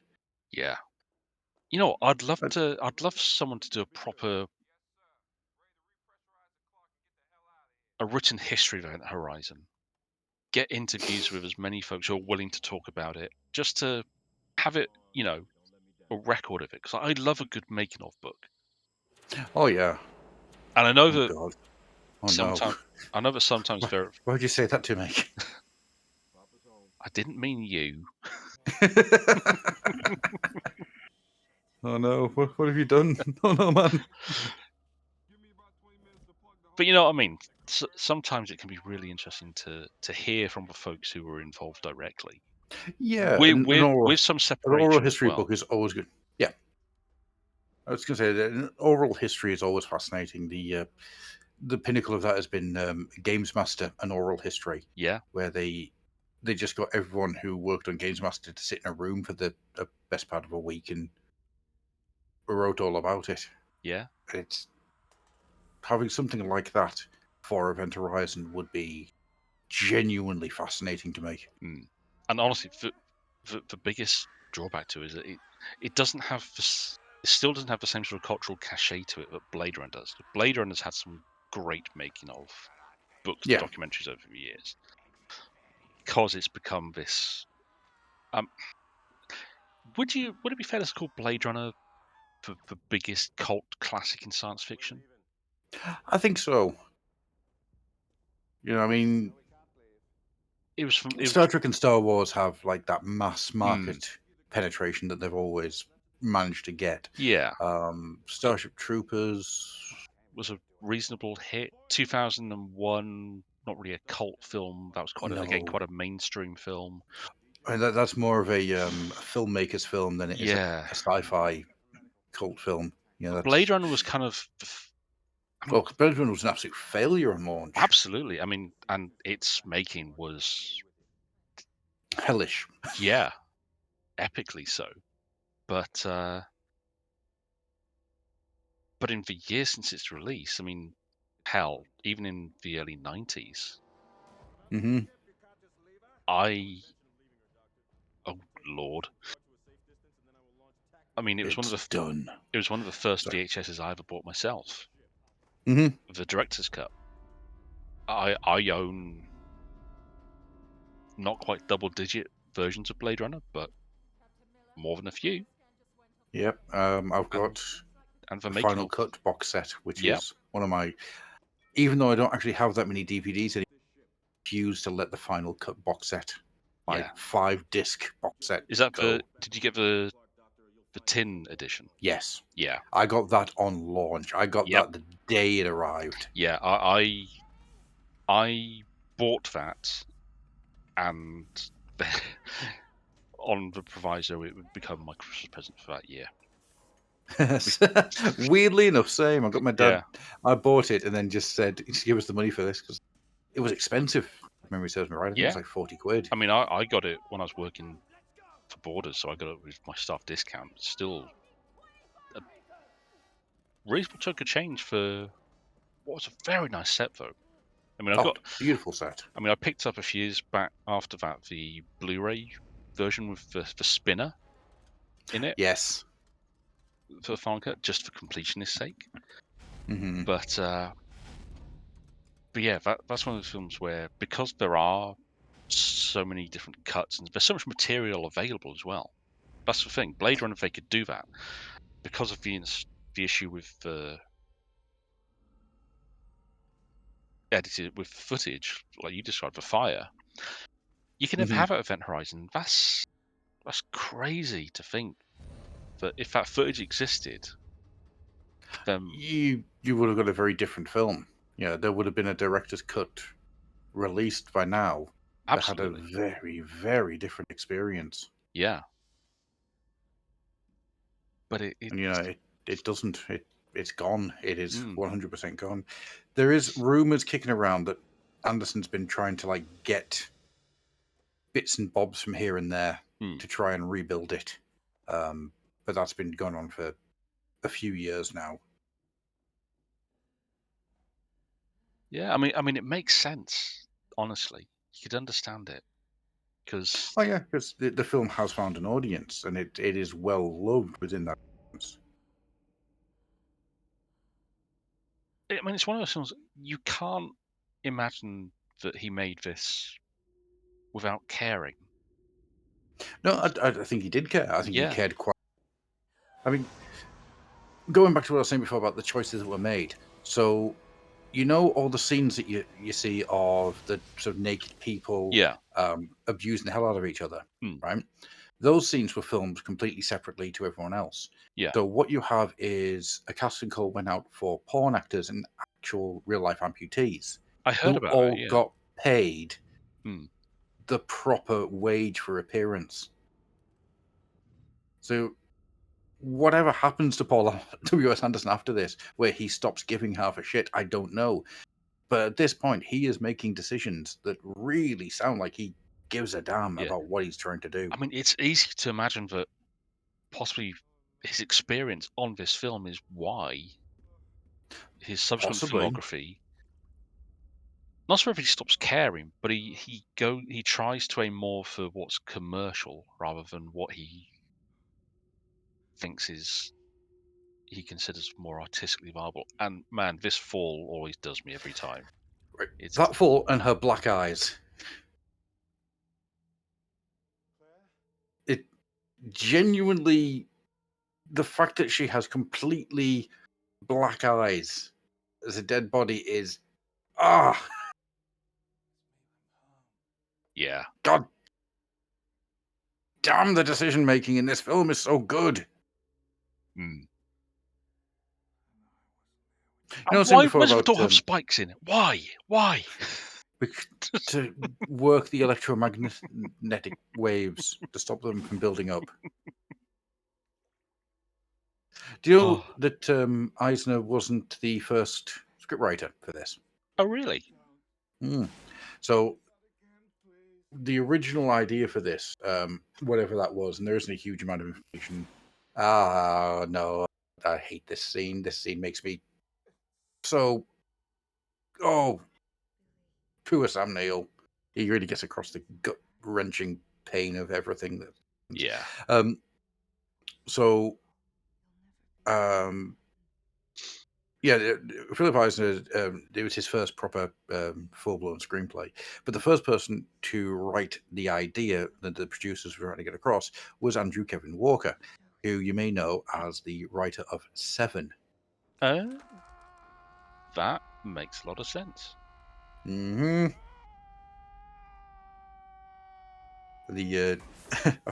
Honestly, I've realised that we're quite far through the film, and most of the interesting things I know about I have not said, so I'm going to try and rattle off a load of them now. Please do, because I'm utterly fascinated. But I'm always game to hear behind the scenes gubbins about things like this. I've just had this horrible realization that I might be to event accidentally become for Havoc, which is oh no. Which, if you don't know what the joke is, there, do a Google search for Bluebird's 1997 game Havoc. I can't find any new information on it because all Google brings me is the stuff I've done. Well, that's the pitfall of being too damn good at what you do. You become, and it started happening with Warhammer Monthly. I was doing a recording of Warhammer Monthly the other day, yesterday, in fact, and I was like, "Oh, I wonder if Dwarf Lords ever comes back." Did a Google search for Warhammer Monthly Dwarf Lords, and all that comes up is me. God damn it! I mean, in fairness, you and Turnbull have been killing it with that recording. Oh, it's so good. Yeah. I'll be glad when we get to issue 7 because that's when we really hit our stride, and we're. I mean, I'm waiting for you guys to get to the what if issue where they swap the characters from a fantasy to sci-fi and sci-fi to fantasy. We're going to leave that one because it ends up not being in the full proper release schedule, but we're going to leave that one until we can find physical issues, because I think that's something we want to do. We've got an idea for that one, and we want to do it a little bit special. Fair dues. Yeah, interesting facts about Event Horizon, because I've got tons of them. Yep. So Notre Dame is inside the Event Horizon. Okay. So when they were doing the design work for the ship, they went and digitally scanned Notre Dame in order to get the architecture. Oh. So what they did was they digitally scanned it, took it apart, and rebuilt it in the spaceship. That's genuinely fascinating. That makes a lot of sense for. Isn't it great? Yeah. Yeah. So the main engine thruster pods are the towers from Notre Dame. Huh. Isn't it great? Yeah. Oh God, what else do I know? I'm just thinking, this film is an hour 10 in. There's 24 minutes left, and it's weird to think how quickly this film starts to ramp up. The pacing is absolutely brilliant. Yeah. Because while you get that very slow to it and creeping atmosphere starts to happen, when things go wrong, they go wrong. And genuinely having a character flying off into space in just a spacesuit, that terrifies me in ways I cannot fully comprehend. Yeah. It's. 2 other films have done this to me. One of them is a really good film with George Clooney and Sandra Bullock, whose name... Oh, Gravity. Gravity. The way that he flies off in Gravity is, oh God, I can't help but imagine what that's like. Yep. And then there was that Life, which isn't a great film, but it is fun. And the scream of the guy as he's flung into space, as the alien life form is flung onto Earth, is, oh God, that I felt that in my soul. Yeah. It's, heartbreaking. Yeah. It's one of those fears that nowadays it is probably the biggest fear we have left to us as humans. Oh, that and accidentally going underwater. Yeah, The and shit underwater, I'm very scared of. yeah, because underwater people forget that you don't have to go very far down before it's very, very inhospitable to what we can do. There's a site out there where you scroll down the page and it gives you atmospheric pressures and where you find things, and it gets right down to the bottom of the Marianas Trench. And we got a lot further down than I thought we had. Oh yeah, It's like, but that was like in the 70s. yep. And This scene's just reminded me of something else I was going to mention. This is the problem. I've got so much to say about the film that I kind of get in my own way. So when this was greenlit, how it was, how the producers kind of gave it to the studio was, this is a dark Star Trek, right? It's a dark horror take on Star Trek. So the producer, oh, excellent, right, and that's one of the reasons that it got signed off on. When they start getting the dailies back, they realize that what you have is The Shining meets Hellraiser in space, and that's one of the reasons why the studio starts getting involved a lot more, because this isn't what we signed up for. This isn't the money that we've given you. I mean, what did they think? Dark Star Trek. Yeah, because I mean that's why Paramount picked it up. Yeah, it's because they were thinking, oh yeah, get another franchise going. Hang on, I'm just thinking because this was '97, so DS9 was in full flow. Next Gen had finished. We'd had First Contact, yeah, or was that still to come? First Contact was 96, so we'd had that's First come out. Contact, which is kind of about as dark as Trek had gotten to that point. Yes, and it's also my favorite Star Trek. With good reason. Oh, it's so good. But So good. you kind of have to think that's more of the producers for not thinking through what they were getting. Yeah. And this is, geez. It's much, much, much more than a dark Star. Yeah. Oh yeah. I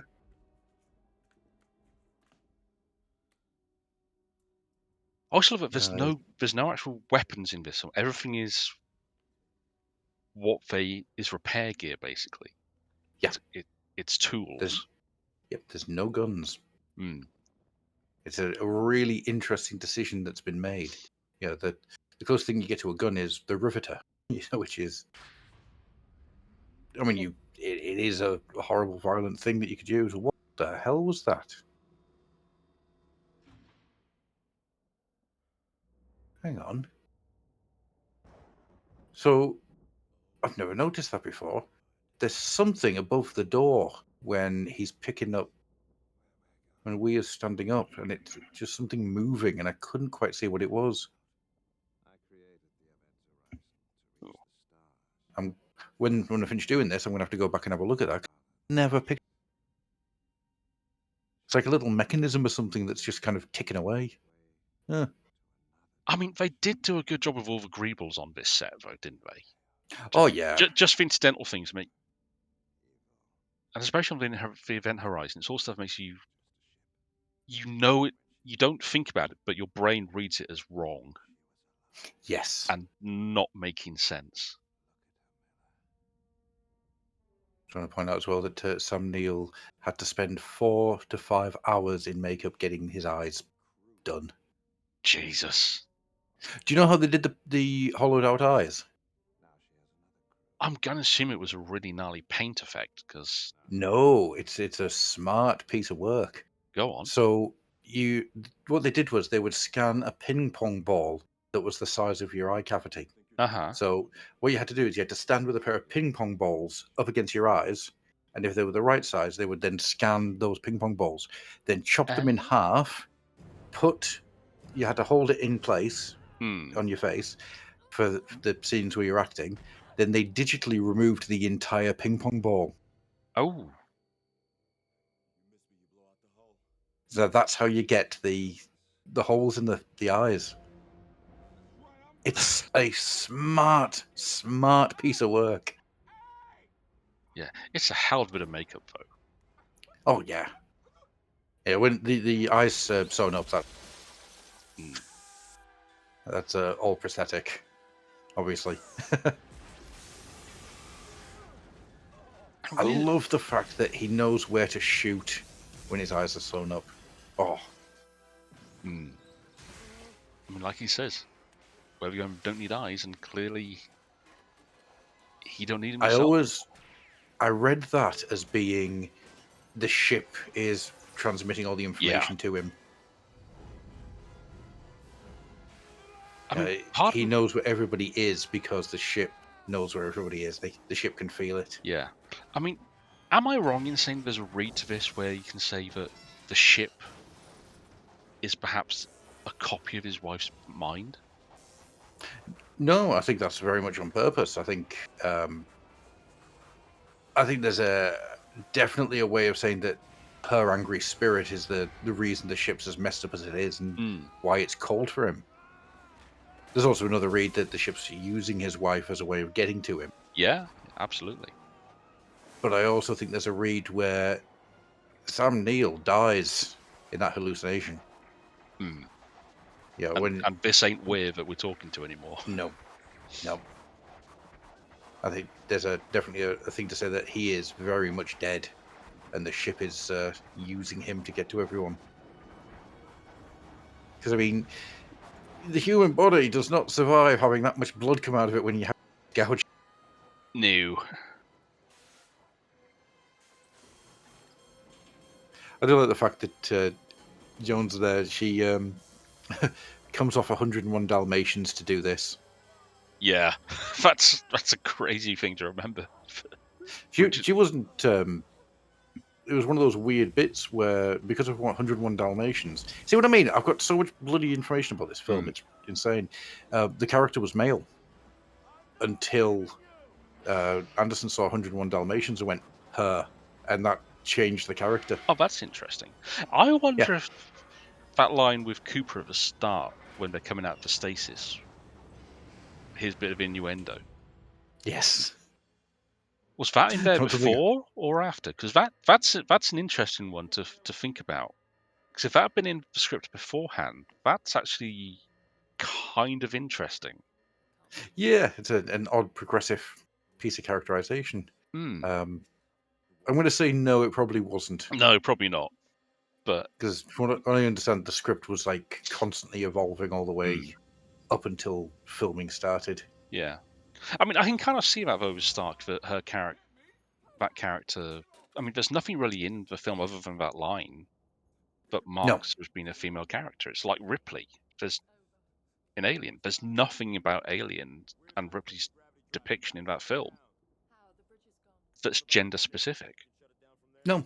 And honestly, that's kind of really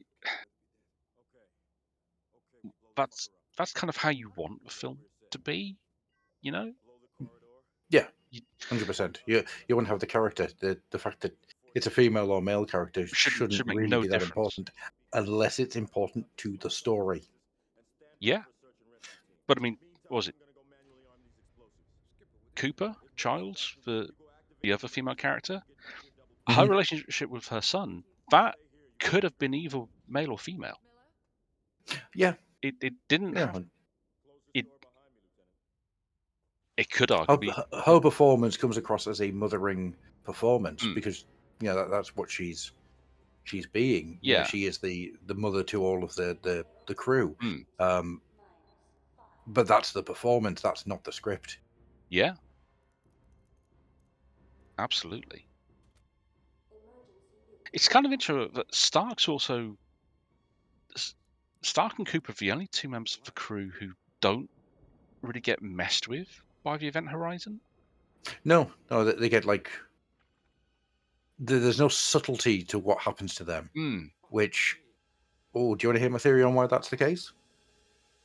Is it along the lines of they don't have the same sort of trauma buried away that the others do, or they dealt with it better?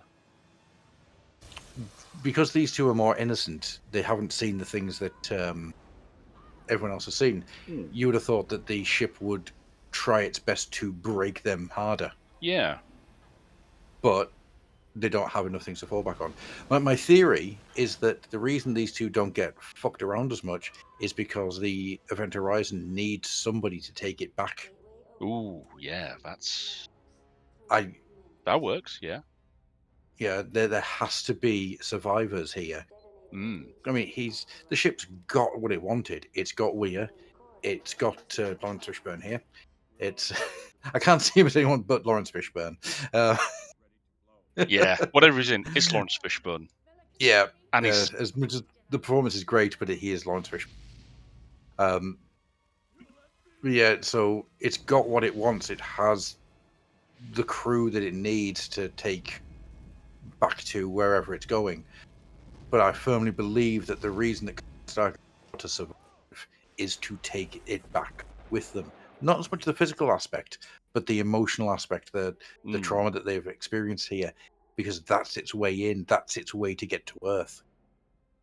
And if there had been a sequel, if there'd been a continuation to the story, I think you would have seen the Event Horizon appearing in Earth's atmosphere because these two have brought back their memories, their experience of it. Oh, I like that. That's got possibilities, doesn't it? Oh yes. Yeah. The best thing that you can hope for if you encounter this horror ship is to space yourself, because if you die on the ship, you are drawn into the hell dimension. If you survive, it can follow you, and I think that gives it a lot of stuff to work with. As I say, that's my fan theory. That's my fan theories are thoughts fun. on it. Yes, absolutely. And I've spent that much time with this film that over the years that I've got so many different aspects that I could get into. The problem is, because it's not a very long film, I don't have the time to talk about all of it, and also the actual film as it's happening in front of us, and also all the discussion points that we're making. Yeah.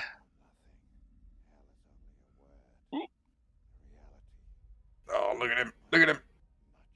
He's all messed up. Yeah. Oh, sorry. I'm going to have to write a Sunday musings on Event. Yay! Mission accomplished.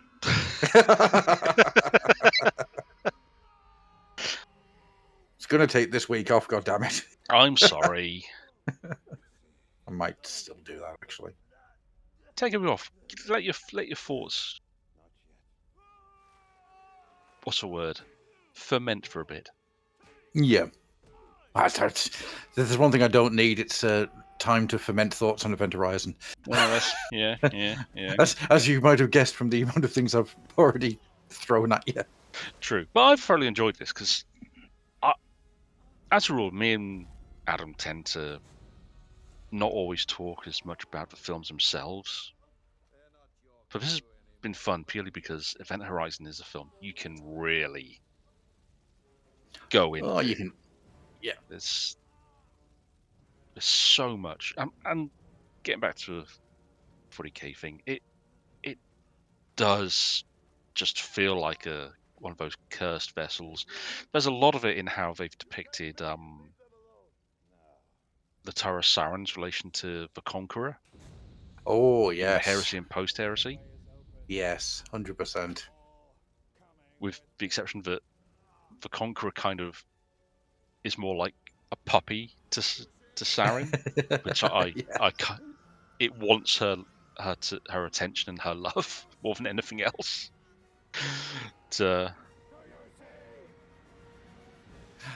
I do have to say as well, and it's something I haven't really mentioned, because I've talked about the script in great detail. We talked about the set designs and all the work that's been done. There's the only bad scene in the entire film: slow motion hand slap. Just didn't need to be there. It's not a good choice, but I will allow it because everything else is amazing. Yeah. The sound design of this film is exemplary. And the reason I say that is it is constantly happening in the background, and you do not know it's there. Yeah. There is this constant hum and this constant white noise that goes away when something is happening, and it's replaced by the score. You have Michael Kamen, who famously was the guy in completely. Michael Kamen was the guy who was behind Metallica's S&M performance, the Oh. Symphony and Metallica performance. So Michael Kamen is a very well-respected conductor and composer. Or was. He's sadly passed away now. Hmm. So all of the work that's being done here is top-level orchestral work, and is also done in combination with Orbital. Oh, wow. Yes. So the end music's done by Orbital, and all of the atmospheric internal noise is done by Orbital. So the sound of the Event Horizon gate opening up is done by Orbital. Oh, that's fascinating. That's genuinely a real moment of, oh, okay. Yeah, I know, right? Yeah. It's bizarre. So yeah, you want to get these noises of the ship. Do you start using the Paramount's backup library, or do you go to a techno band to start sampling and Hmm. repurposing music and noise? Ta-da! That's Genuinely, the stuff behind the scenes of this film is insane. yeah. I don't know, the ship still makes it through. The drive section still goes. It's just like, oh, it wasn't actually a win. The ship got what it wanted Yep, in both regards. This is yep. probably, The but ship got split into two. Some of it went back in order to take the new crew back to the Hell Dimension, and the rest of it. I mean, I love the ambiguity of this ending. It's so good. really is. Yeah, you have the spooky ending, and then Yep. slow pan out in order to. I always feel that when it says the end, it should have a question mark.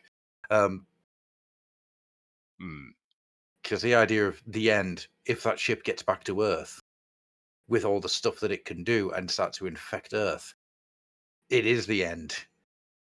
Yeah. But there'd be Oh, someone who wanted what's left of it, so they could go, well, what can we do different this time, or how do we replicate that? yeah. Look at how small the cast is. I know, right?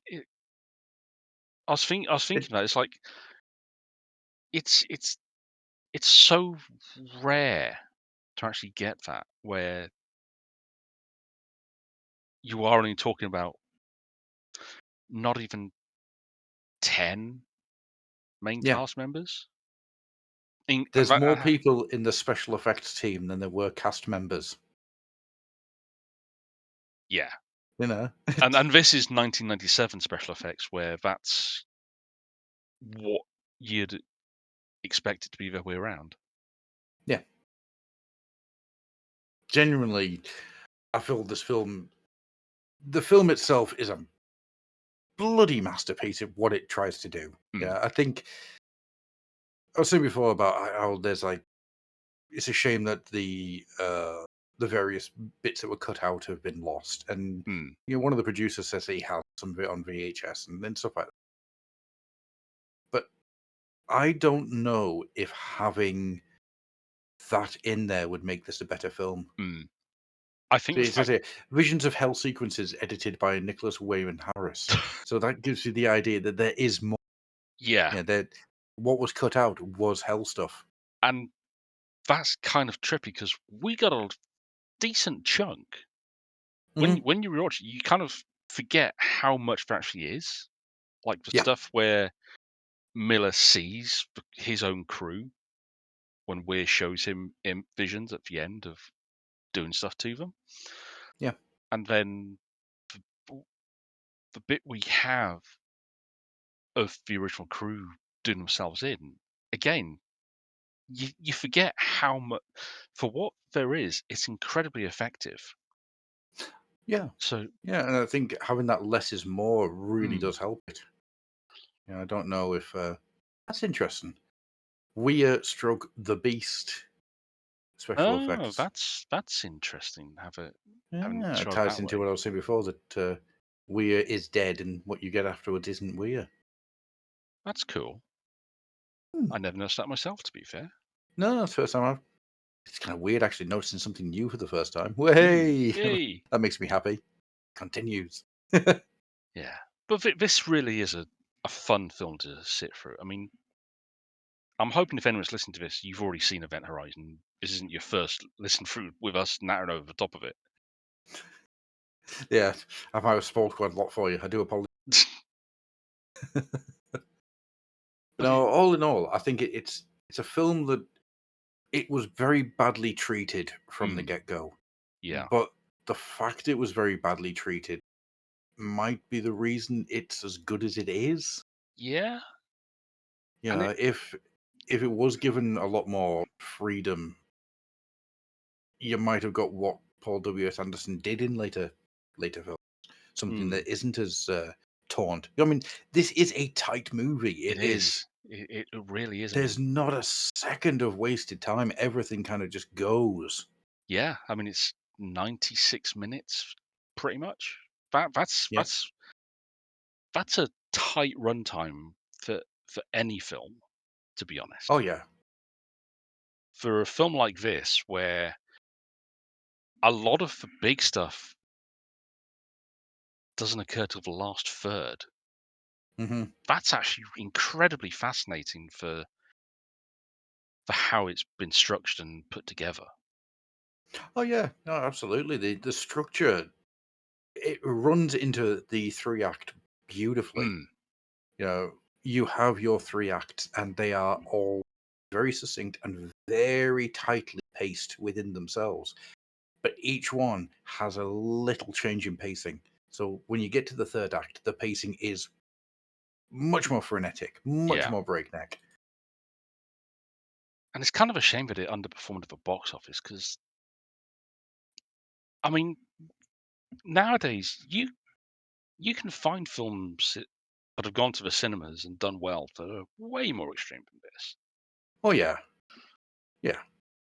And And it's a lot of the times, I mean, to be honest, it's one of the reasons that me and Andy did is because there was a huge run of the grindcore type mm, films happening at the time. The Hostels, the yeah, yeah, I can't think what the other ones were now, but the ones that were all about getting as much blood, guts, and gore onto the stage as you physically can, and that isn't interesting to me. mm, That's not what horror is to me. There's a place for it, but when it's yeah, nothing but that, I find it incredibly boring, and I'm not interested.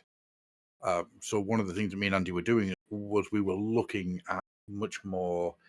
Um, I mean, the idea was that we were looking at more psychological more than anything else, but yeah, also adaptations of H.P. Lovecraft and how they're together, and the mm, atmospheric nature of it all. And that's sometimes it works, and sometimes you got 2008 Cthulhu, which was yeah, Jesus Christ. yeah, That was a slog and a half. Um, but then you got the H.P. Lovecraft Historical Society's movies, which both of them were absolutely incredible work, mm, brilliant on every conceivable point. And I think what's happened since then, we've kind of had a lot of that drawn back. So that was the other thing I was thinking. Um, those kind of films have kind of gone to the wayside now, outside of the one about the clown Terrifier, yeah, which yeah, no, thank you. mm, That's not for me. Not pleasant. It's not it's not an enjoyable experience for me. yeah. I'm I'm not a big fan of that sort of film either. I mean, No. horror's a weird one for me, but I do watch horror from time to time, but it's not my main genre. Hmm. And if I do, I tend to prefer it to be. I don't so much like it to be a gore fest. I'd rather something a bit more nuanced to it. Yeah, That I makes like sense. existential horror over anything else. Mm. Whether that comes in the way of like cosmic horror or quantum horror or Yeah. But in even saying like that, ghost stories. I do quite enjoy. I've quite enjoyed getting my head around Hellraiser, Oh which yeah, can be very gory, but that's kind of in service of the actual plot as opposed to being the point, if that makes sense. absolutely yes. I mean, Hellraiser 1 and 2, they are some of the goriest things you'll ever see. Yeah. Yeah, but it's never there to just be gory. It is there to get across exactly what's happening in the story. Mm. The everything that happens with the uncle in the attic, so to speak. Yeah. He has made that happen to himself.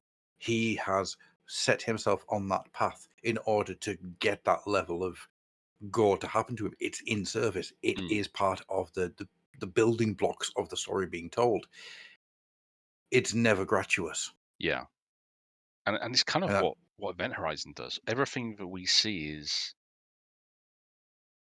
even before we see any gore, it's all been hinted at well, just the from. first gore that you see is in the background.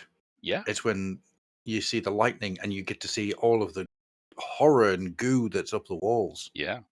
You see it. The character doesn't, because she's Yeah. facing the camera. So you know what's going on. They Yeah, don't. Not yeah. yet. So once again, that story is being told. You are being. This is not a Mm. good place to be. The character is completely ignorant to the fact, but you get to see it as the the viewer, and that once again, it's bloody smart design Ab- from the start. Fuck, Absolutely. I love this film. I love it. Yeah. It, it's a person. It's one that I'm happy to come back to whenever I see it anywhere. Because I mean, I've owned a few versions of it over the years. I'm pretty sure I have a copy somewhere. At least Hmm. I have at least a DVD of it. I know that much Yeah, because you I kind think I've of, got. if you're a I science think I've still got fiction my fan, VHS. yeah, Oh no. if you're a science fiction fan, I think it's almost an essential part of your library Yeah, for I'd what it agree with that. represents. I mean, I'm looking up on my shelf. I've got the remake of Solaris next to Sunshine. Hmm. My Event Horizon, I'm sure I have one, would go perfectly in there. And and because it's just this, we it's weird because that type of science fiction where, okay, so it takes a bit from Alien in that the setting feels lived in. It Yeah, has that to it. Everything feels functional, and that these are a crew that know each other, and we're an outsider coming in, so we're kind of seeing things from his eyes for the first 20 minutes or so, getting to yeah. know the crew. But we get the feel very quickly, much like Alien, Outland, those sort of movies, that this is all, And again, this would fit in with Outland perfectly. oh, 100%. You could see this being a, a part of that sort of universe. It's, Well, you can get from Event Horizon to Outland to Alien very, very. oh So yeah. yes, oh, oh. This, you know what I really love about this film? We've had at least 4 different ideas for marathons you could put this in, and it Hmm. would slot in perfectly. Yes. Yeah, 100%. It feels like as I said before, it feels like a corner of a large, Yeah. and whether that's on purpose or it's just because the script only goes so Mm. far in doing what it does, and it does a lot of heavy lifting, Yeah. no matter how you look at it, that there is connective tissue that you can attach it to almost anything else. Mm. Because unlike something like a Deep Star 6 or Leviathan, I don't know why I went for two C ones there. Um, then my Eh. brain just goes, and underwater. Oh, for God's sake, come on, no, I need space films. Um, I like, these smaller budget, Mm. effects driven sci-fi horror type movies. It doesn't feel like a closed bubble, Yes. which a lot of those films do. That you only have the story of what's happening in front of you at that point in time. Nothing else is important. Mm. Event Horizon doesn't do that. It goes to the borders of the film that it is making. Yeah. And if you want to, very, very easily, you can expand out from those borders into other things I think because it fills its space beautifully. it does. And I think Event Horizon also helps itself in that regard from where it starts. Yes. Because a lot of these other films, they start you in the situation. Underwater, which I do quite enjoy that film. It's great fun. Yeah. It doesn't really you don't start to learn anything about the characters. I mean, it starts you as things go wrong. Yeah. And you only find out anything really about the broader world in the credits when you Yeah. see the news reports about the survivors and the cover-up. The film should have got a sequel. God damn it. It really should. I'm still torn as to whether I prefer the original, the alternate ending, because the alternate has Kirsten Stewart's character surviving. Oh, I've never seen that. Yeah, and it's on the special features. I think of at least one version of it, and I'm always torn as to do I prefer that or not? Because I do like the fact that she basically stares down Cthulhu. yeah, and basically tells it to fuck off. Yeah. Go back to sleep, you daft bastard. Yeah, big fuck. But and goes out with it. Whereas the idea of her actually making it back to the surface appeals as well, just because you like to see your hero survive. Mm-hmm. But a heroic sacrifice works as well. So I'm so torn. I think if it got a sequel, that would have been a really good ending. But because it's a one and done, yeah, I think maybe sacrificing herself is quite a good ending for it. Yeah, and there's something to be said for a one and done though as well. Oh, absolutely. Not Yeah. everything needs to be a franchise. Not everything should. And some things that are franchises should never have been a franchise. Yeah. I'm fascinated though to see what this Event Horizon comic you're talking about turns out like. Me too, actually. When is that? I'm sure it's this October it comes out. Do we know who it's been published by? Hang on a second. Comic series. IDW. Oh, Christian Ward is credited. that's interesting. It comes out in August. Oh, Ooh. that's interesting because IDW are in a bit of a weird spot compared to where they were. They really are. So this Yeah. could be great or it could be awful. Yeah. Ooh, okay. It has a series editor, Nicholas Nino. Oh, So that's that gives promising. the idea that they've got more than one story planned. Oh, that's really interesting. Penned by Eisner Award winner writer Christian Ward with artist Christian Jones. Oh, Ooh. sex me right up. I'm gonna have to look on FP and see if I can add that to my pull list. Damn it. The graphic novel explores what actually happened to the doomed Captain Killpack when that first disastrous mission, when their experimental craft drifts over the demonic dimension lorded over by an entity called Payman. Oh God. Okay, so they're really going to get it into the idea of biblical hell from the sounds of it. We'll see. Yeah, that's I mean, Payman. I'm going to guess that Payman's the a rework of Payman, the what's he called, the Blind King of Hell from various mythologies. God for layers. Yeah, so I think when that comic comes out, I'll definitely. Yeah, I'll have to give It'll that a be. go. I think the interesting thing for me is going to be. It'll be the first time that there has been anything supplemental for Event Horizon. Am I going to enjoy something expanding that out that isn't from the inside of my own brain? It's an interesting question, isn't it? Yeah.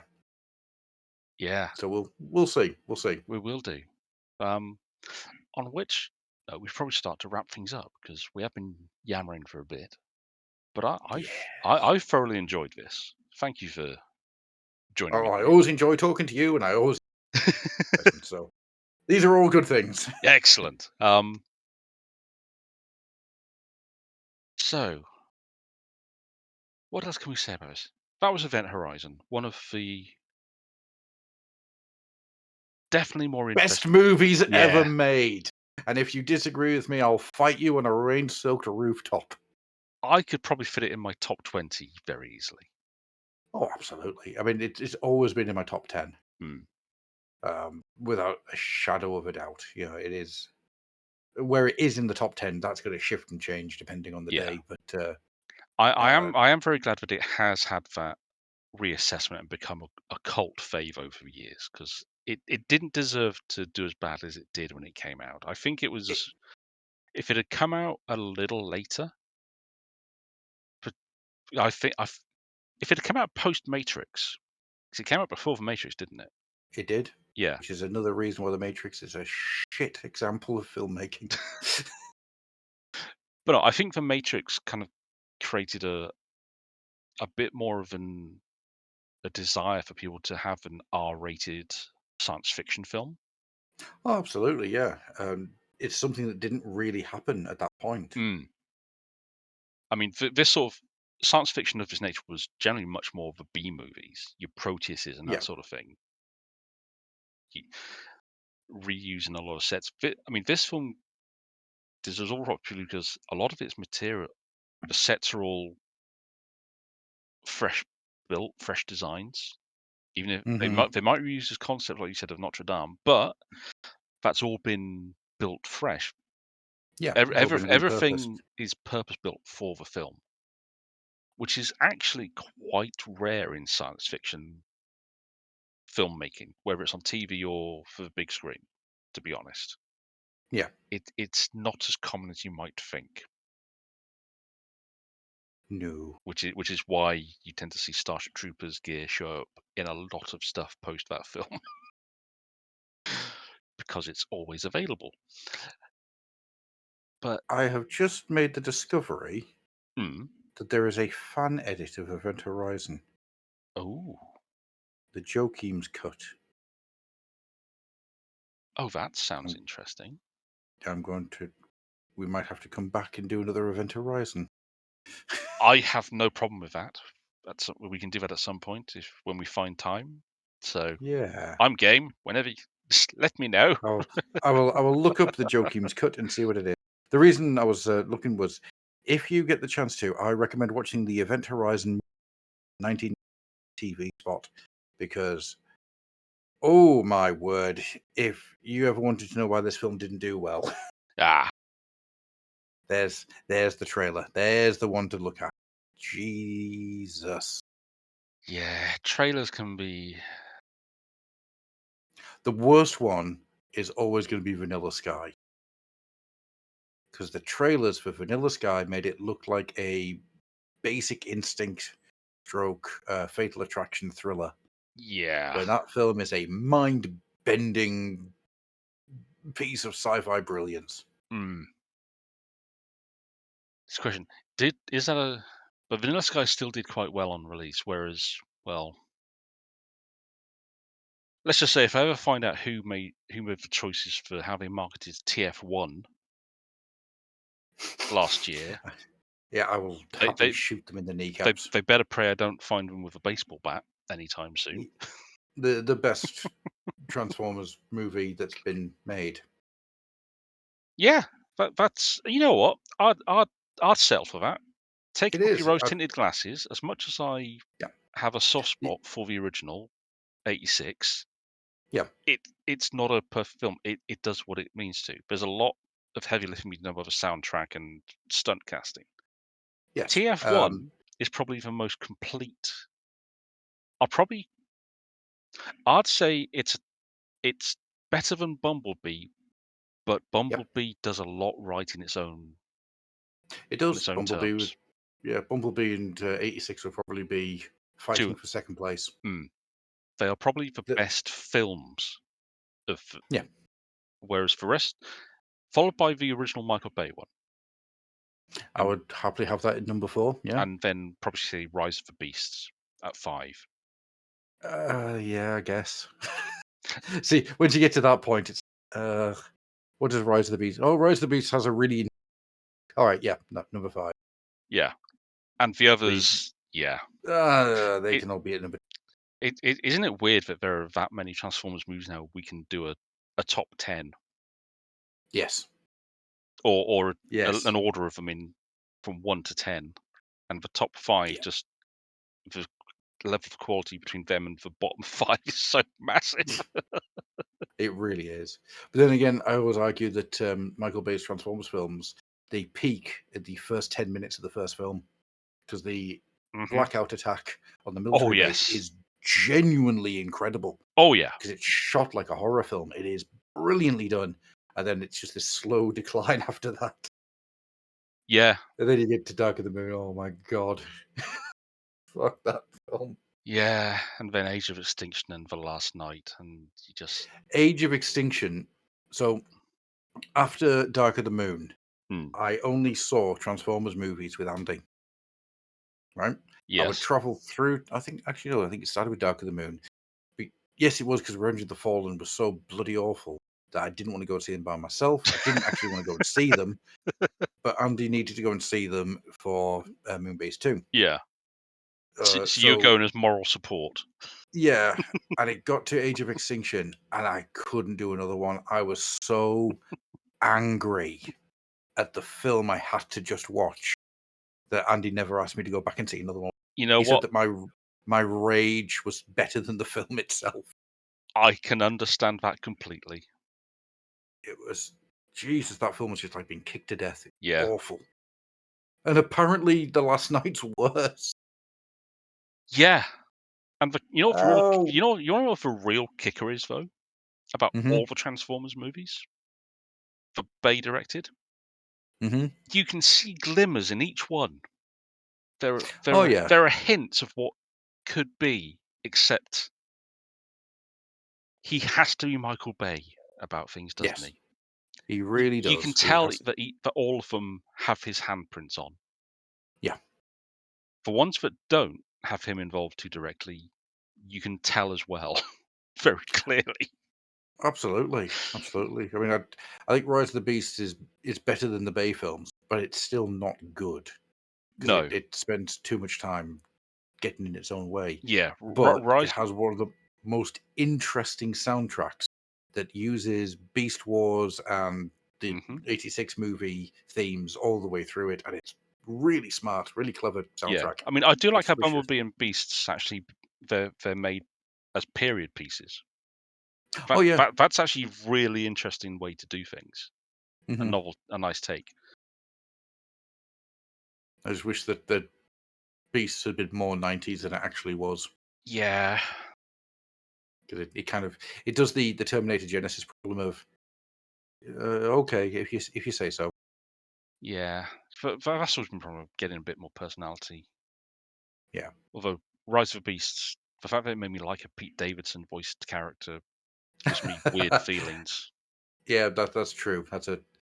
Yeah, that was kind of odd. No, I don't know how I feel about this. Yeah, yeah, I'm annoyed about it, yeah, but also good job. yeah, But also I'm annoyed. yeah. Also, fuck But you. Yes, let's get out of on here. that note, we need to get out of here because I'm sure you had to prepare to collect a small ball of Yes, I do energy. actually. Yes, I have to go and get the boy soon. Yes, I need a drink, lunch, and also to go through this. I managed to get a second premium pack off of Hachette because the first one they had a mistake in the instructions, Oh, so they sent me a fresh one. That's another Demon Prince and some more Howling Banshees. Yay! hey, winner, chicken dinner. Absolutely. And I have to build more Space Wolves because Of course, because I you're want. you. Yes. Well, I've built the army box.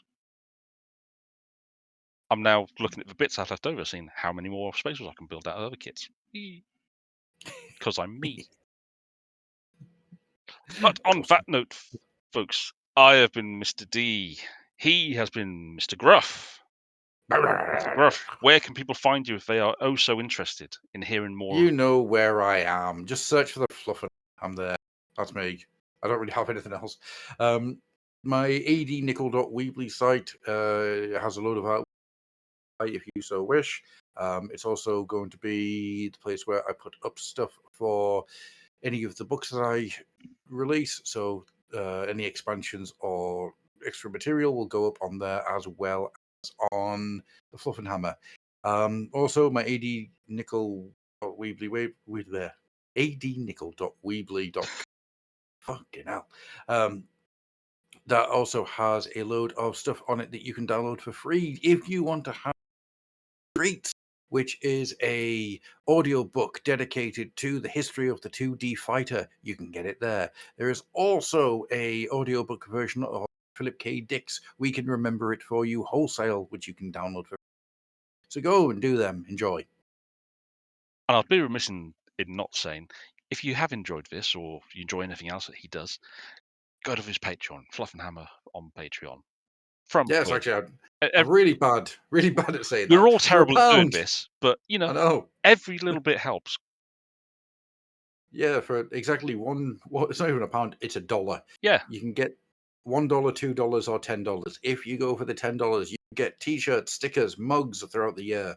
If you do $2, you get all of the Patreon stuff, which is a weekly show. A goddamn, how many other Patreons do weekly shows? God damn it! You get a weekly show where we go back through the history of Games Workshop's publication history.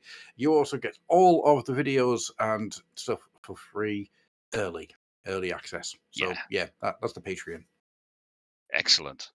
In which case, folks, if you reached this far, thank you oh so much for listening. If indeed you still are. And, well, enjoy the rest of your day. Take it easy. Later, folks. Bye-bye. Bye-bye.